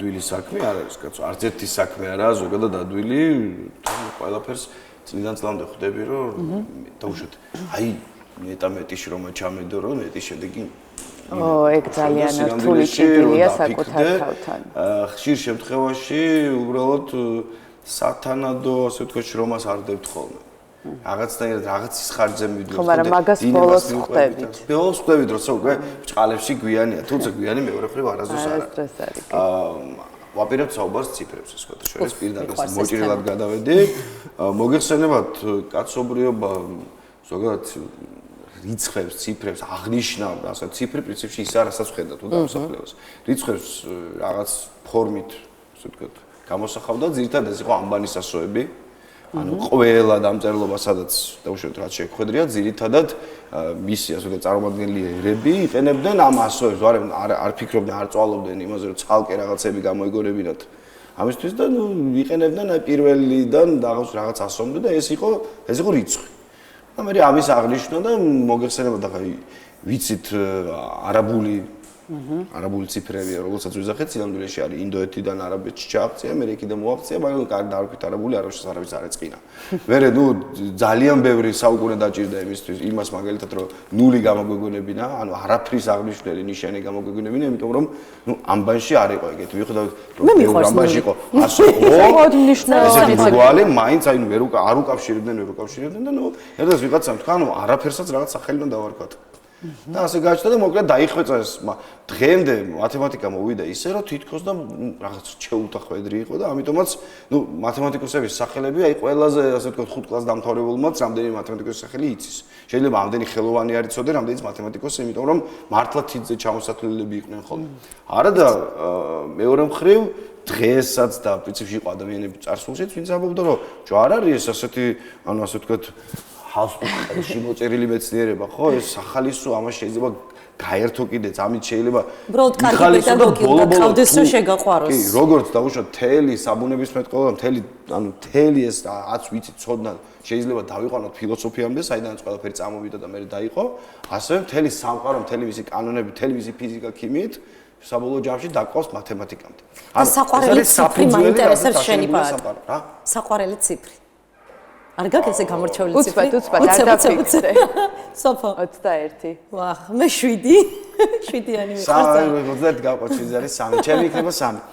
მოკლედ საერთაშორისო პატა, იცი რას ამბობენ და მე მეტნაკლებად ვეთანხმები, რომ ციფრები არ არის მხოლოდ მათემატიკა და მათემატიკა არ არის მხოლოდ ციფრები. მე მგონი ლაპარაკი ზედმეტია ამის მერე რაც შენ თქვი, ასე რომ სექის სტუმარი უნდა მოვიწვიოთ სტუდიაში. ბატონი შენგელია მათემატიკის მასწავლებელი. საოცარი პედაგოგი, პოზიტიური დადებითი საყვარელი ენერგიებით, პედაგოგი. რომელიც მოსწავლეს აყვარებს საგანს. ეს არაერთხელ გაგვიგია ჩვენ. როგორ შეგვიძლია შევაყვაროთ საგანი მოსწავლეს იმას, რომელსაც ზოგადად მათემატიკა კი არა, ზოგადად სწავლა არ უნდა. თქვენი გამოცდილი. დიახ, ზოგადად ეს ცოტა რთული ფენომენია და ცოტა ბევრ შრომასთან, კომპლექსურ შრომასთან მოგვიწევს საქმის დაკავება, მაგრამ შეუძლებელი, როგორც წეგან აღნიშნეთ, არაფერია. მინდა სოფასაც მივმართო, ასე რომ ვთქვათ, მე ვიყავი ადრე მასთან სტუმრად და იმ გადაცემიდანაც მინდა გავიხსენო, რომ შრომას ყოველთვის მოაქვს შედეგი, ესეთი ფრაზებით ვისავქენით, შემოვიფარგლეთ და თუ იშრომებ, მოკლედ, ყველანაირ შედეგზე შეიძლება გასვლა. რაც შეეხება ბავშვებს, ბავშვთან მუშაობა და აი თინეიჯერებთან ეგრეთ წოდებულად ჭყალებს საკმაოდ რთულია დღესდღეობით, მაგრამ რა ვიცი, აბა ჩემი აქტივობებითა და თანამედროვე ხედვით, მიდგომებით, ასე თუ ისე ვაყვარებ ბავშვებს ამ საკმაოდ რთული რაღაც ნაბიჯები, რითაც დავუშვათ, ანუ არ უნდა ადამიანს, ნუ უყურება, არა და ჯერ პატარაა და ვერ იაზრებს იმას, რომ 5 წელიწადში იქედან უკვე დაჭირდება. ელემენტარულად ხურდა რომ დაითვალო და პური იყიდო მაღაზიაში, ხო უნდა იცოდე რამდენს იხდი, რამდენი უნდა დაგიბრუნო. ანუ ეს როგორ შეიძლება მივიდეთ იქამდე, რომ შეიძლება დიდად არ შემიყვარდეს, მაგრამ ხვდებოდე რომ ჭირდება რაღაც დონემდე. შეიძლება დისკრიმინანტებით და კოსინუსებით მაღაზიაში და სადმე ბუღალტერიაში ეს არ დამჭირდეს, მაგრამ ხომ ჭირდება, ხო? ხელფასი სწორად რო დავხარჯოთ. ხელფასი სწორად რო ავიღოთ. სწორი პროპორციით რომ გავანაწილოთ, არა? კი, ნამდვილად ნახეთ, ანუ რა ხდება, მაინც ყოველდღიურობასთან უნდა დავაკავშიროთ ეს ფაქტები და მოვლენები. აი, ხშირად ბავშვები მეუბნებიან, რომ აი დისკრიმინანტი თუნდაც ან რაიმე მათემატიკური ფორმულა რაში დამჭირდება მაღაზიაში ხوار გამოვიყენებ, მაგრამ მათემატიკის ხშირი ისა ეს რა ქვია, წინადადება. ანუ მაგრამ მათემატიკის ყოველდღიურად შესრულება ამ სავარჯიშოებისა თუ სხვადასხვა ამოცანების ამოხსნა იმდენად კარგად ავარჯიშებს twins და გონებას მეხსიერებას, რომ ეს არა მხოლოდ მაღაზიაში დაგვეხმარება, არამედ ჩვენი ყოველდღიური ცხოვრებისეული ნაბიჯების გათვლაში და რა თქმა უნდა სამომავლო პროფესიის არჩევაში და რაც შეეხება მაინც აი ჩემი გადმოსახედიდან მე მოსწავლებს, როდესაც თქვენ როგორც აღნიშნეთ, პატარა ასაკში მოდის ბავშვები, ვცდილობ რომ მაინც ყოველდღიურ ცხოვრებასთან დავუკავშირო. იქნება იქ პირობითად საცხობი, პროპორციული გათვლები, აი მაგალითად ფიგურები ჩვენს გარშემო, რომელიც ან თუნდაც ცხოველები, პეპლები, ხო? იმიტომ რომ ყველანაირ ფიგურაში და ყველანაირ ღირსშესანიშნაობაში, რა სანახაობაც არ უნდა ავიღოთ, დაცულია სიმეტრიულობა, ხო? და ხშირად მომყავს მაგალითი, რომ პირობითად მათემატიკა თუ ვერ გვეცოდინება კარგად და ეს მათემატიკური გათვლები, კანონზომიერებები, ვერ აღვიქვამთ მოკლედ ჩვენს გარშემო ვერც ვერანაირ ფაქტს მოვლენას თუ სხვადასხვა პრობლემას. მოიცა, ეხა მე რო კარგად არ ვიცი მათემატიკა, ვერ აღვიქვამ. ესე იგი ანუ ლაპარაკია რომ ახანა რომ დახატო და აქეთ დიდი ბორბალი გავუკეთო. პატარა ვერი. აი, სიმეტრია, ასიმეტრიასთან კავშირში, მაგრამ ნუ თლად ვინც მათემატიკაში ხელფასის ამბებშიც კარგად ვერ ვართ ხარჯი. უფრო კარგად ვერ ყვავით მათემატიკაში, ისინი უფრო ისე აღვიქვათ ყველანაირ. ახლა გამიჩნდა შეკითხვა, ეს ხალისის ნაწილი ხომ არ იყო დაუშვათ, როდესაც ამოცანები გქონდა. ასეთი რომ მაგალითად აი ავიღოთ მერი, სოფო და პაატა, მერიმ შეჭამა 60 ვაშლის, სოფო მის ნახევარი და პაატამ 500 ჯერ მეტი. ანუ ხო ხვდებით ახლა მე დიდი რო იზრდები იცი ხო რა 60 ვაშლი შეჭამა და ეს ხალისის ნაწილი იყო თუ უბრალოდ აი როგორც უფრო დაწყებით კლასებში მე თუ მკითხავთ ხშირად ხვდება ესეთი ამოცანები და უფრო ბავშვები რო გახალისდნენ ალბათ სწორედ მაგიტომაც იპოვონ ამაში სასაცილო რო 60 ვაშლი და თვითონ 60 ვაშლი მიიწერა ნახე ისე უყვარს გურმანი რო მე ჯერ მეტი აი თვითონ ბავშვებსაც უყვირს სხვათა შორის რომ მასწავლო ამდენი ფანქარი რა მინდა მაგრამ ანუ ბავშვების რეაქცია ყურადღება ამ ფაქტსაც რომ 60 ვაშლია უკვე ესე იგი მისი აზროვნება ცოტა აუ მათი მხრიდან სახალისო კითხვები აი გვაინტერესებს რაც შენ დაგამახსოვრდა მაგალითად რომ საოცარი თაობა მოდის არაერთხელ ვიმეორებ ამ ფაქტს. ანუ თაობა ნამდვილად საოცარია, ინდიგო ბავშვები ძალიან მიყვარს და მართლაც საოცარია მათთან მუშაობა.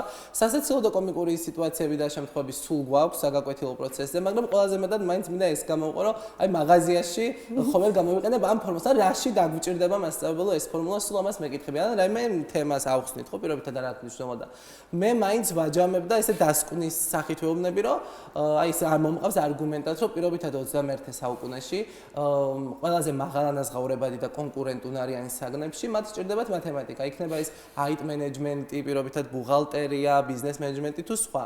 და შემდეგ უკვე ხალისდებიან და აი რომ მაინც თანხასთან და ანაზღაურებასთან მიდის საქმე, მაღალანაზღაურებად პროფესიებთან, მე უკვე ასე რომ ვთქვა, თქვენ თვითონ როდესაც სწავლობდით ამას მსგავსი ან ახლოს ყოფი მეთოდი გამოიყენეს თქვენთან თქვენმა პედაგოგებმა თუ პირიქით დაუშვათ ისე მოხდა რომ იმდენად საინტერესო არ იყო რომ საპირისპიროს ეძებდით თუ როგორ შეიძლება თქვენაერ ადამიანს შეაყვაროთ. ნახეთ, ანუ სიმართლე რო გითხრათ, მე საკმაოდ რუტინულ პროცესში მიწევდა სწავლა და ეს არაერთხელ აღმინიშნავს და რატომღაც მომინდა ის სწორედ ამ ყველაფრის გამო გამიჩნდა ის ხედვა და ის იდეოლოგია ესე ბრჭყალებში რომ ვთქვათ, რომ რაღაცა თანამედროვე შემომეტანა, რაღაცა ახალი შემომეტანა და ეს რაღაცა მხოლოდ წიგნზე და წიგნში ჩაბეჭდილი ამოცანები არ ყოფილიყო ბავშვებისთვის უინტერესო და ცოტა მაინც შემომებრუნებინა ესე რომ ვთქვათ მათემატიკისთვის და აი სწორედ ამ საპირისპირო ხედვებით მოვედი აქამდე. ანუ პირიქით ლაშა თუ პედაგოგმა შეგაყვარა, ამას დიდი მნიშვნელობა. არა, პირიქით ხოდა მაგას ამბობს, რომ რეალურად ვერ რუტინული იყო, ესე იგი ბავშვებიდან გიყვარდა. ანუ ბავშვებიდან ზოგადად მიყვარდა მათემატიკა ძალიან და ეს ტექნიკური საგნები, სხვაც ფიზიკა იქნებოდა თუ ქიმია, მაგრამ მათემატიკა იმდენად რუტინულ პროცესში ისწავლება, ეხლაც სამწუხაროდ საჯარო სკოლებში თუ სხვა სკოლებში არ აქვს მნიშვნელობა და ჩემ დროსაც უფრო რუტინულად ისწავლებოდა, საერთოდ აქტიობა რა იყო და ეს ონლაინ შემეცნებითი თამაში რა იყო, ცხოვრებაში ჩვენ რა დროში ვიყავით, ეხლა ხო ხო და აი ჩვენი ქვეყნის პრობლემა რა, ზუსტ მეცნიერებებზე ახზე მუშაობა და უშოთ ამ სახალისო კუთხით, ჭყალების სახალისო კუთხით დაიწყო ბოლო 20 წელი ალბათ, როდესაც მიხვდნენ უკვე მოძინავე ქვეყნებშიც, რომ რეალურად იმპორტი ჭირდებათ მათემატიკოსების და ზუსტი მეცნიერების წარმომადგენლების, იმიტომ რომ თავისი ხალხი აღარ სწავლობს ამას, იმიტომ რომ ყველაფერს ჩაანაცვლა კალკულატორმა, ჩაანაცვლა რაღაცა, მათემატიკა რაღაცა საინტერესო არა, უბრალოდ გადაგრჩით იმ ფონზე, რომ მოძინავე ქვეყნებში IT ტექნოლოგიებით მაინც ინტერესდება ხალხი, ალბათ ძირითად რიგში ფულის გამო. და მერე უკვე ამ რუტინაში მერე ნახულობენ სილამაზეს და საუბარი რაზეა?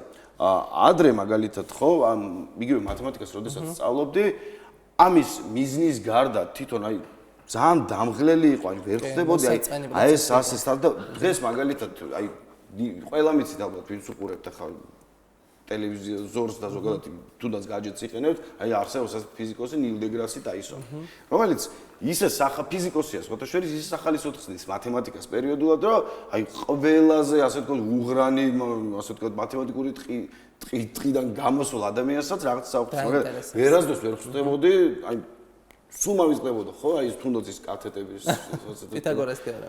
ადამიანმა დახატა, უბრალოდ დახატა ის კვადრატები, ანუ ისე კი არა, კიდე არ წარმოვიდგინეთ ის კვადრატი როგორც საკუთარ თავზე გადამრავლება, არამედ დახატა ეს კვადრატები და აღმოჩნდა რომ ის რაღაცა საშინელი ფორმულა, რომელიც უბრალოდ ზეპირად ცოდნოდა, თუმცა ძალიან ნათელია, აი ესე პირდაპირ გამოჩნდა, რატო ეს ორი ცალი კვადრატი, რატო უდრის იმ ერთ კვადრატს, იმიტომ რომ შეიძლება საქართველოს მათემატიკა რა დღეში. არაფერი არ მიყვარდა მაგაში საქმე და თეორემაც ხსომებია. ახლა რა ხდება იცი?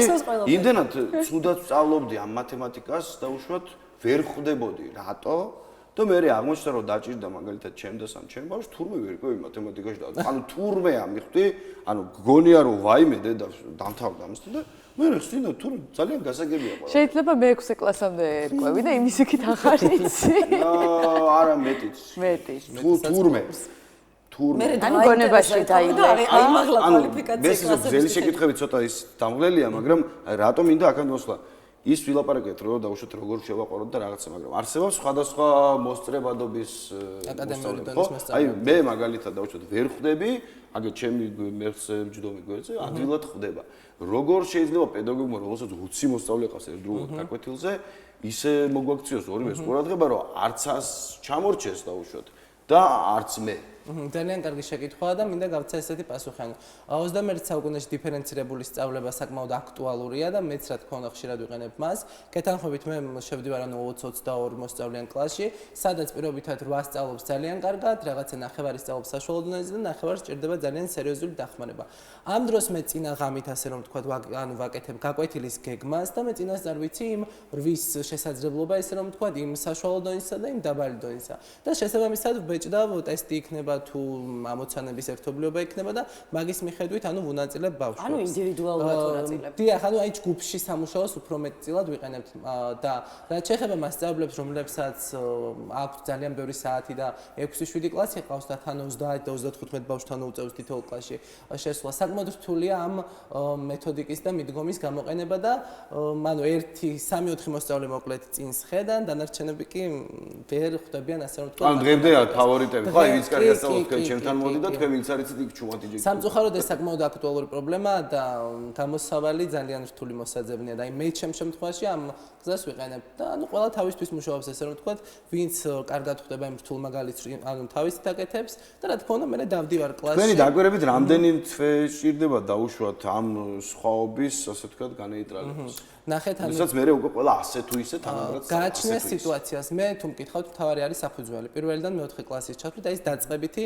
საფეხური. თუ პირველიდან მეოთხე კლასის ჩათვლით მოსწავლეს ვერ გამოუმუშავდა და ანუ მასწავლებელმა ვერ გამოუმუშავა ბრწყალებში ეს კრიტიკული აზროვნება, მათემატიკური აზროვნება, ლოგიკური აზროვნება, მე უკვე საკმაოდ რთულ პრობლემასთან გვიწევს ესე შეჯახება და მაინც მათემატიკის სწავლა საკმაოდ ხანგრძლივი პროცესია და მას 6-7 თვე სამწუხაროდ არ ყოფნის. უნდა წლები.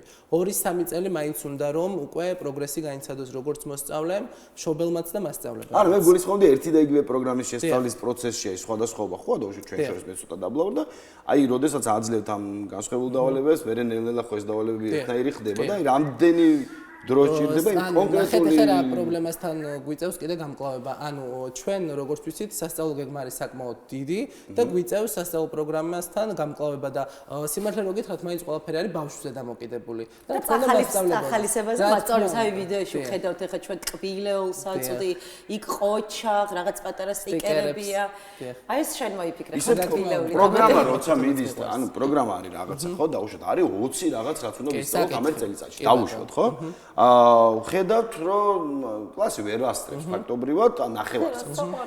ამ შემთხვევაში პედაგოგს აქვს საშუალება ინდივიდუალურად გადაწყვეტოს რომ მირჩევნია ის 5 ისწავლოს და კარგად იცოდეს ვიდრე 20 და უბრალოდ მოუყვე ასე 20 რაღაცა და არ იცოდეს თუ აქაც რაღაცა სხვადასხვა. არის ზოგადად ჩვენ ეროვნული სასწავლო გეგმა გვაძლევს იმ ასე რომ ვთქვათ ფუფუნებას რომ მასწავლებელმა თვითონ მოახდინოს ლავირება, თვითონ აწყოს ასე რომ ვთქვათ რაღაც პროგრამა, ჩაამატოს გაკვეთილები, ჩაამატოს მოდულები, ანუ ეს არ არის პრობლემა. თავარია მაინც მასწავლებლის მონდომება და ამავდროულად ბავშვის მონდომება. ანუ მე და თქვენ მასწავლებლები ვართ, შეიძლება ოდნავ გასხებული პროგრამები გქონდეს.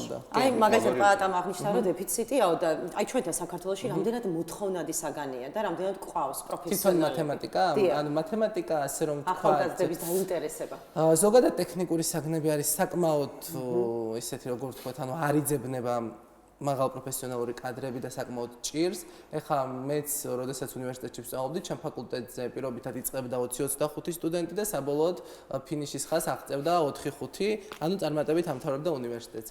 იმიტომ რომ მაინც რთული პასუხია, ანუ რთული ის არა, ქვია შეკითხვა ესე რომ ვთქვათ, იმიტომ რომ შეიძლება ადამიანმა მე 1-2 წელში სხვა ფაკულტეტზე და სხვა პროფესიაში დაინახოს თავის თავი და ამავდროულად ბავშვებთან მუშაობაც საკმაოდ რთულია. ძალიან ბევრი მეგობარი მყავს, რომელსაც უკვირს რომ და მეუბნებიან რომ ვალაშა როგორ ხარ მე-6-7 წელი ესე ამ სფეროში და როგორ არ დაიღალე, მაგრამ მე მაინც რა ვიცი ვფიქრობ და მინდა რომ დავრჩე ამ სფეროში. პრაქტიკაა ყოველდღიურად რომ ავარჯიშებ გონებას თუნდაც და ნუ არის ალბათ დაზუთხული გა ყველაფერი უკვე ამ 6 წლის განმავლობაში. სიმართლე მინდა გითხრა მერიკო რომ მაინც რაღაც ახალ ნიუანსებს ვაწყდები. პირობითად წინა წელს რო ხსნიდი რაღაც ფუნქციებს, თემებს, წელს რო ის ავხსენ, იქ უკვე სულ სხვა რაღაც ნიუანსები დავიჭირე, პირობითად რაღაც შეიძლება არ მახსოვდა ან რაღაცა ვაის 100-იან და რაღაც ახალ ნუ ბოლო ყოველ წელს რაღაც ახალი აღმოჩენები ხდება, აგერ დაუშვათ სანამ პერელმანმა პუანკარესის აღმოხსნა, მანამდე დაუშვათ 10 წლეულები მათემატიკის პედაგოგები, უმაღლესი მათემატიკის ეუბნებოდნენ სტუდენტებს, რომ აი არსებობს დაუშვათ ერთ-ერთი ამოცანათქანი, რომელზეც პასუხი არავის არ აქვს. არავის არ აქვს. და დღეს უკვე ამ ბოლო 10 წლის განმავლობაში დაახლოებით პედაგოგი როდესაც გამოდის, ეუბნება ამ ამოცანაზე, აი იმ ამოხსნელთაგანი ეს ერთ-ერთი ამოხსნილია. ანუ მინიმუმ სხვაობაა, იმიტომ რომ სტუდენტი ხა ამ ამოხსნას რო გაყვება და როცა უკვე მიხვდება ამ ლოგიკას და ეცოდინება, ფაქტობრივად მიუხედავად იმისა, რომ მისი აღმოჩენილი არა, ამ აღმოჩენის თანაზე არ ხდება, იმიტომ რომ ხვდება ზუსტად როგორ დაიწყოს ეს ამოცანა და როგორ დაამთავროს. ახალ აღმოჩენებს აკეთებს. ხო, ფაქტობრივად მისთვის ახალი აღმოჩენაა. მაგრამ მისივე აღმოჩენილია, იმიტომ რომ ამ ლოგიკას სწავლობს დაუშვათ და სწორედ მაშინ, ანუ სწორედ მუშაობის პროცესში ვსწავლობთ მასწავლებლებიც და ნებისმიერი ანუ პროფესიის წარმომადგენლებიც ახალ საკითხებს ესე რომ ვთქვათ. კი ბატონო და საჭიროა ბატა სოფოს აქვს ერთი კითხვა. არა, დაასრულე სუფთა მათემატიკის მერის შეკითხვა, ახლა მე მინდა შენი შეკითხვა გავაგრძელო. დაუშვათ პედაგოგიკის გარდა, აი სუფთა მათემატიკით რო დააკავდე ადამიანი ჩვენს ქვეყანაში რა სფეროა სად? სუფთა მათემატიკაში რას გულისხმობთ ანუ რო პარალელურად IT იმაში არ მუშაობდეთ ჟურნალისტად, არ მუშაობდეთ ექიმად, აი მათემატიკოსი ხართ და პედაგოგიკის გარდა, ანუ იმის გარდა რომ ახალი მათემატიკოსები აგზავნოთ, სად შეიძლება მხოლოდ მათემატიკით იყოს არქიტექტურა, ანუ ბატონო ეგ უკვე სხვა პროფესია. ნუ აი მათემატიკოსი რა მხოლოდ მათემატიკა თუ რა სხვაგან საქართველოში.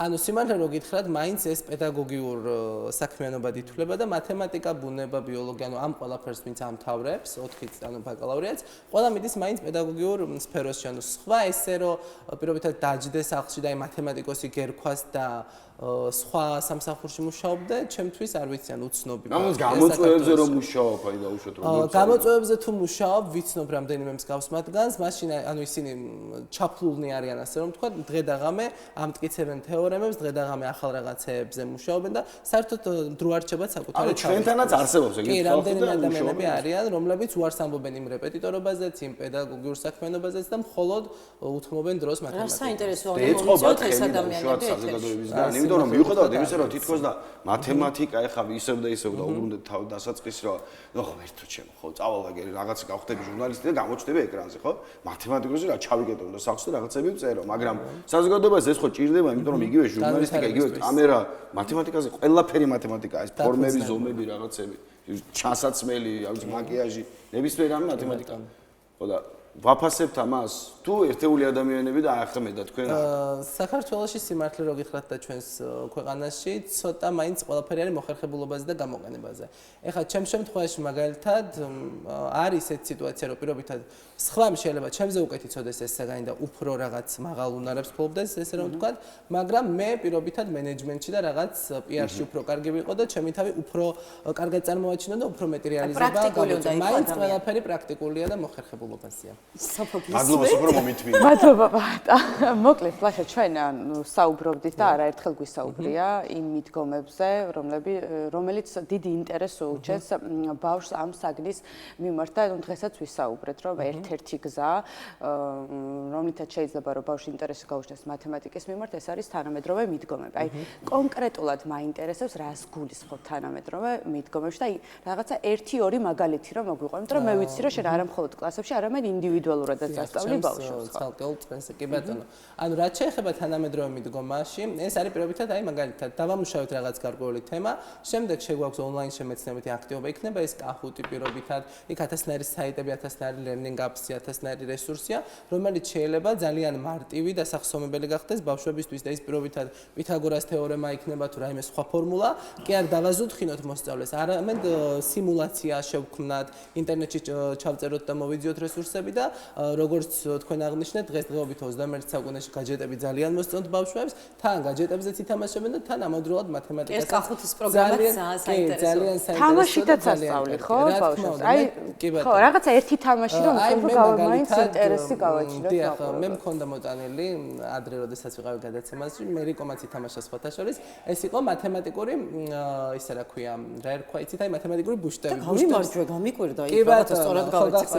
აი ბუშტებს რომ ხედავთ, ძალიან საინტერესო იყო. ანუ ნახეთ, ამ ბუშტებს წინასწარ ვბერავთ. ანუ ხშირად არის უფრო შემაჯამებელი აქტივობაა, მაგრამ ძალიან სახალისო. ამ ბუშტებში წინასწარ ვყრით ესე ფლეშკარდებს, ბარათებს, რომელზეც წინასწარ არის ამობეჭდილი სხვადასხვა შეკითხვა იმ გამომდინარე თემიდან და შემდეგ მოსწავლეებს სხვადასხვა ჯგუფად ვყოფთ და ეს მოსწავლეები ამ ბუშტებს ფერების მიხედვით ან ნომრების მიხედვით ირჩევენ და ასე რომ ვთქვათ, ხედავენ და შემდეგ გამოვარდება ეს ფურცელი, უპასუხებენ ამ ფურცელს და საკმაოდ საინტერესოა, როგორც შემაჯამებელი აქტივობა. ასევე მათემატიკური ხომალდიც არსებობს, ესეც გქონდა მოტანილი მაშინ გადაცემაში და ეხლაც ვიყენებთ ხშირად. ეს არის ანუ წინასწარ გამოჭრილი ხომალდები, ჩემი მამის ანაქვე მოფიქრება. წინასწარ ესე დავდებთ დაფაზე, მივამაგრებთ, ბავშვები რამდენი ჯგუფად შეგვიძლია დავყოთ, ეს უკვე ჩვენება სურვილზეა და წინასწარ გამზადებული შეკითხვები იქნება აქ რა თქმა უნდა. და შემდეგ უკვე ინსტრუქციას ავუხსნით ბავშვებს, შეიძლება აქ ფორტ ბოიარდის ან რაიმე სახალისო მუსიკას ჩავსვათ, ცოტა ესეთი ინტრიგნული ელემენტებით და ბავშვები უკვე თან თამაშობენ, თან შეკითხვებს პასუხობენ. შეგვიძლია თუ უფრო მეტი კრეატიულობა გვინდა ეს შეკითხვები ადამიანების და კაცუნების ფორმით გამოვჭრათ, უკან მივაწებოთ შეკითხვები. კი ბატონო, მაშინ ახლა გამიჩნდა ასეთი კითხვა, ეხლა რო გისმენდი, არც თუ ისეთ რთულად შესასრულებელი პროცესები არის და მოკლედ რომ მიპასუხო, აი მაგალითად, რატომ ვერ ხერხდება იგივე აქტივობები მაგალითად სკოლებში? დრო არ აქვს ბევრ კლასთან უწევს პედაგოგს ურთიერთობა ბევრი ბავშვი ზის კლასში თუ არა, სად არის აქ პრობლემა? ნახეთ, ანუ ყველაფერი მაინც არის კრეატიული. თუ შენ გაქვს დრო საღამო. არა, სიმართლე მოგითხრა სოფია, ძალიან დაღლილი მივდივარ სახლში და ძალიან ბევრი საქმე მაქვს, მაგრამ კვირაში ერთხელ ანუ ვერ ვიტრაბახებ რომ ყოველდღე ვაკეთებ ამ აქტივობებს და ყოველდღეთან მოსაწყენიც იქნება. კვირაში ერთხელ ან ორ კვირაში ერთხელ გვაქვს ესეთი წასახალისებელი აქტივობები, მაინც ყველაფერი არის კრეატიულობაზე დამოკიდებული. ყველაფერი არის აი ამ ხედვაზე. თუ მასწავლებელი მოინდომებს, ანუ წარმოუდგენელი არაფერია და დღესდღეობით ძალიან ბევრ მასწავლებელს ვიცნობ მათემატიკაშიც და სხვა საგანშიც, იქნება ეს ქართული ენა, ლიტერატურა თუ სხვა, რომლებიც იყენებენ სხვადასხვა მიდგომასა და მეთოდიკას, რაც ძალიან მიხარია და მომწონს. ალბათ უფრო ახალგაზრდა პედაგოგები, ხო, კი ბატონო. ძალიან დიდი მადლობა. მადლობა. ჩვენ კი რამდენიმე წამში ისევ ახალი თემით დავბრუნდებით, კი ბატონო.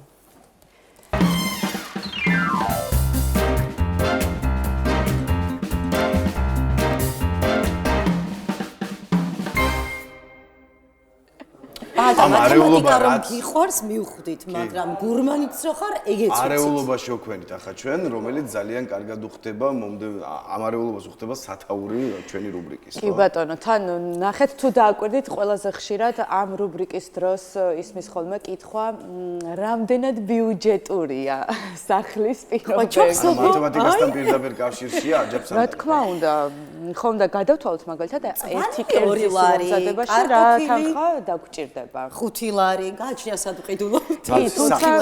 სათაური აქვს ამ რუბრიკას ისეთი, რომ პირდაპირ ნერწყვი შეიძლება მოგადგეს პირზე და სანამ ამ ნერწს გადავყლაპავთ, ხო გირჩევნია რომ ნონა უნდა შემოვიყვანოთ, კი ბატონო. ვიცოდეთ თუ რა მიზეზით ასე გვშივდება ასე ეთერში. ნონა, მოგესალმებით.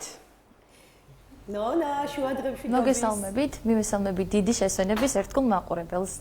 მოგესალმებით. მაინტერესებს პირველ რიგში, რამდენად გიყვართ ალფრედო ფეტუჩინი და რამდენად ხშირად მიირთმევთ? ხშირად ვერ დავიტრაბახებ რომ მივირთვა, მაგრამ მიყვარს. მე შემიძლია ყოველდღე მივირთვა. სოფას როგორც ვიცი განსაკუთრებული. ისე რა მაგარია რა უცხოეთში. მაგრამ ყველა კარგად ვერ ამზადებს. ვინც გამოიგონა კერძი, ახლა ჩვენთან ყოფილიყო რაღაცა გიორგი ბაჟე. ესე იგი დღეს სოფოსთვის მზადდება კერძი, რომელსაც ყოველდღე მიირთმევს. სოფო ჩანახი. ძალიან გვაინტერესებს ნონა. მეგობრებო, ამ კერძის მომზადება უკავშირდება ცნობილი შეფმზარეული ალფრედო დი ლელიოს სახელს, რომელმაც თურმე რომში მე-20 საუკუნის დასაწყისში მოამზადა ეს კერძი პირველად თავისი ორსული მეუღლისთვის, რომელსაც ძალიან დაქვეითებული ჰქონდა მადა და ამ ინგრედიენტების შეზავებით, რაც ჭირდება ამ კერძის მომზადებას, შექმნა ესეთი საოცარი იტალიური გემრიელი რეცეპტი და შემდგომ რესტორანში როცა დააგემოვნეს ადამიანებმა იმდენად მოეწონათ, რომ ეს რესტორანი ერთ-ერთი ყველაზე ცნობილი გახდა და უამრავი ტურისტი სტუმრობდა, ამის შემდეგ კი პოპულარობა სხვადასხვა ქვეყნებშიც მოიპოვა ამ კერძმა და ნამდვილად იმსახურებს მოწონებას და ნამდვილად ძალიან გემრიელია. თუმცა ახლა აბა თუ გამოიცნობთ, ვინ იმყოფება ჩემთან ერთად, უბრალოდ ვისთან ერთად ვარ მე და ვინ მოგვიმზადებს ამ კერძს, ვისთან ერთად ვისწავლით. მაინტერესებს თუ მიხვდებით. თუ გესმით ჩემი ხმა. მისმის, მე შენ თუ გესმის ჩვენი ნონა?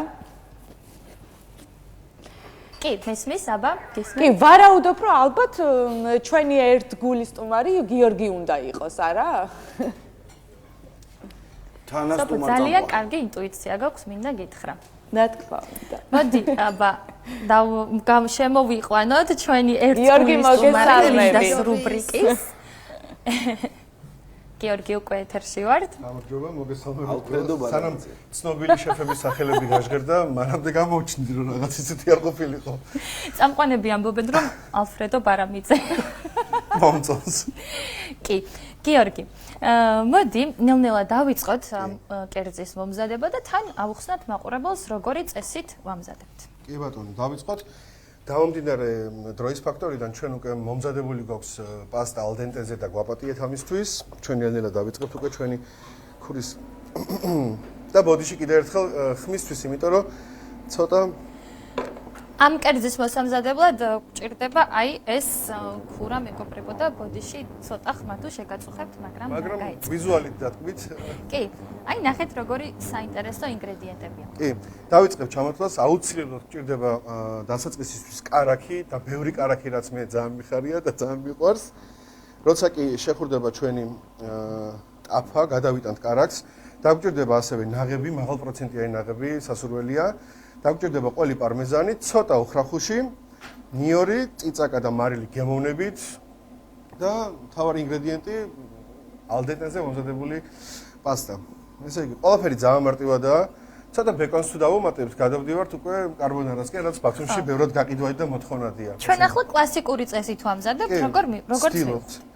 ეხლა ვიმყოფებით ბაოში და აქ უფრო გემრიელს და გასინჯავთ. რეკლამისგან ცოტა თავი შევიკავოთ, რა თქმა უნდა, მაგრამ ძალიან კარგი ხალხია და მინდა რომ უფრო მეტი მომხმარებელი ყავდეს, ვიდრე ყავს.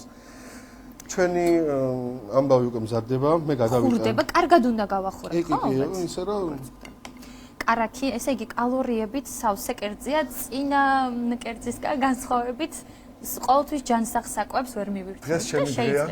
მაშინ ნონას დღე იყო, დღეს ჩემი დღეა, შესაბამისად. თუმცა დავაგემოვნებ გიორგი შეფასების გარეშე აქედან ვერ წავალ. ამბებია უკვე. როგორი სანახაობა. კერძების მომზადება სხვათა შორის ძალიან საინტერესო პროცესია და მაინტერესებს შენ თუ განიჭებს განტვირთვას. კი, ძალიან რამდენად გამომდის არ ვიცი, მეგობრები ამბობენ რომ გამომდის, მაგრამ იდეალურად. კი, ძალიან მაღალი ცეცხლი იყო, ამიტომ ჩვენს მეგობრებს ვთხოვ, თუ შეიძლება სხვა ტაფა რომ მოგვაწოდონ. არა უშავს, ყველაფერი კარგად არის, ბორანოსთვის ვამზადებთ, აჭარული ბორანოს. გამეკცა ხელი ბორანოსკენ. აჭარული ალფრედო ფეტუჩინი იქნება. კი, ეხლა მოგვაწოდონ. კარგი შევცვალოთ. მანამდე ჩვენ შეგვიძლია დავიწყოთ ნიორის დაკეპვა. მე ისევ არ გეხმარები. კი. ჭირდება ცოტა ნიორი ბალანსისთვის, იმიტომ რომ მაინც ესეთი ამბავია. ნებისმიერი ინგრედიენტი რო გაგვიქცეს, გემო აღარ დაждდება. ზედმეტი ნიორი რომ მოგვივიდეს თან იმდენად მძაფრია, ცოტა გემოს შეუცვლის, მაგრამ ისე ძალიან კარგ არომატს შესცენს ჩემი აზრით ამ კერძს. ესე იგი, ნიორი დაახლოებით რა რაოდენობის გჭირდება? 1-2 კვილი ნიორი, 1 კვილი ნიორი ახლა ამ რაოდენობაზე ჩვენ რასაც ვაკეთებთ, სავსებით საკმარისი იქნება. 1 ლუფას ვამზადებთ, ხო? დაახლოებით ერთი ადამიანისთვის. როგორც გამოვა. კარაქის გადატანის პროცესი თავიდან გვაქვს გასაკეთებელი, რაც მე ძალიან ვახარებ. არა, კიდე გავიმეოროთ. გამეორება ცოდნის დედა, გადავიტანოთ. გადავიტანოთ, კი. ნიორი გვაქვს, ამასობაში სანამ ჩვენი ტაფა ხურდება, აუცილებელი ინგრედიენტია ოხრახუში. და წინასწარ მოვიმზადოთ, მე როდესაც აღარ დავკარგავთ. ოხრახუში ესე იგი ეს რატომღაც არ მიფიქრია რომ საჭირო იყო. ესე ამბობენ თორე. ჩემი აზრით, ჩემი პირადი და სუბიექტური აზრით, იტალიასთან განსხვავებით, ჩვენთან უფრო კაი პასტა კეთდება ბათუმში, ვიდრე იტალიაში. ეს ჩემი სუბიექტური აზრია და არ დაიწყო ნახა რაღაცები, მაგრამ მე ჩვენი გემრიელი ბათუმური პასტა მირჩევნია ყველაფერს. სხვათა შორის მე პიცა რომ დავაგემოვნე იტალიაში, დიდად ვერ მოვიხიბლე, იმედია იტალიელები არ მიწყენენ. სხვა გულით კეთდება ჩვენთან. კი, ფავორი. ნამდვილად. კი, ეხა უკვე ტემპერატურა მისაღებია. ვიწყებთ კარაქის ნობას.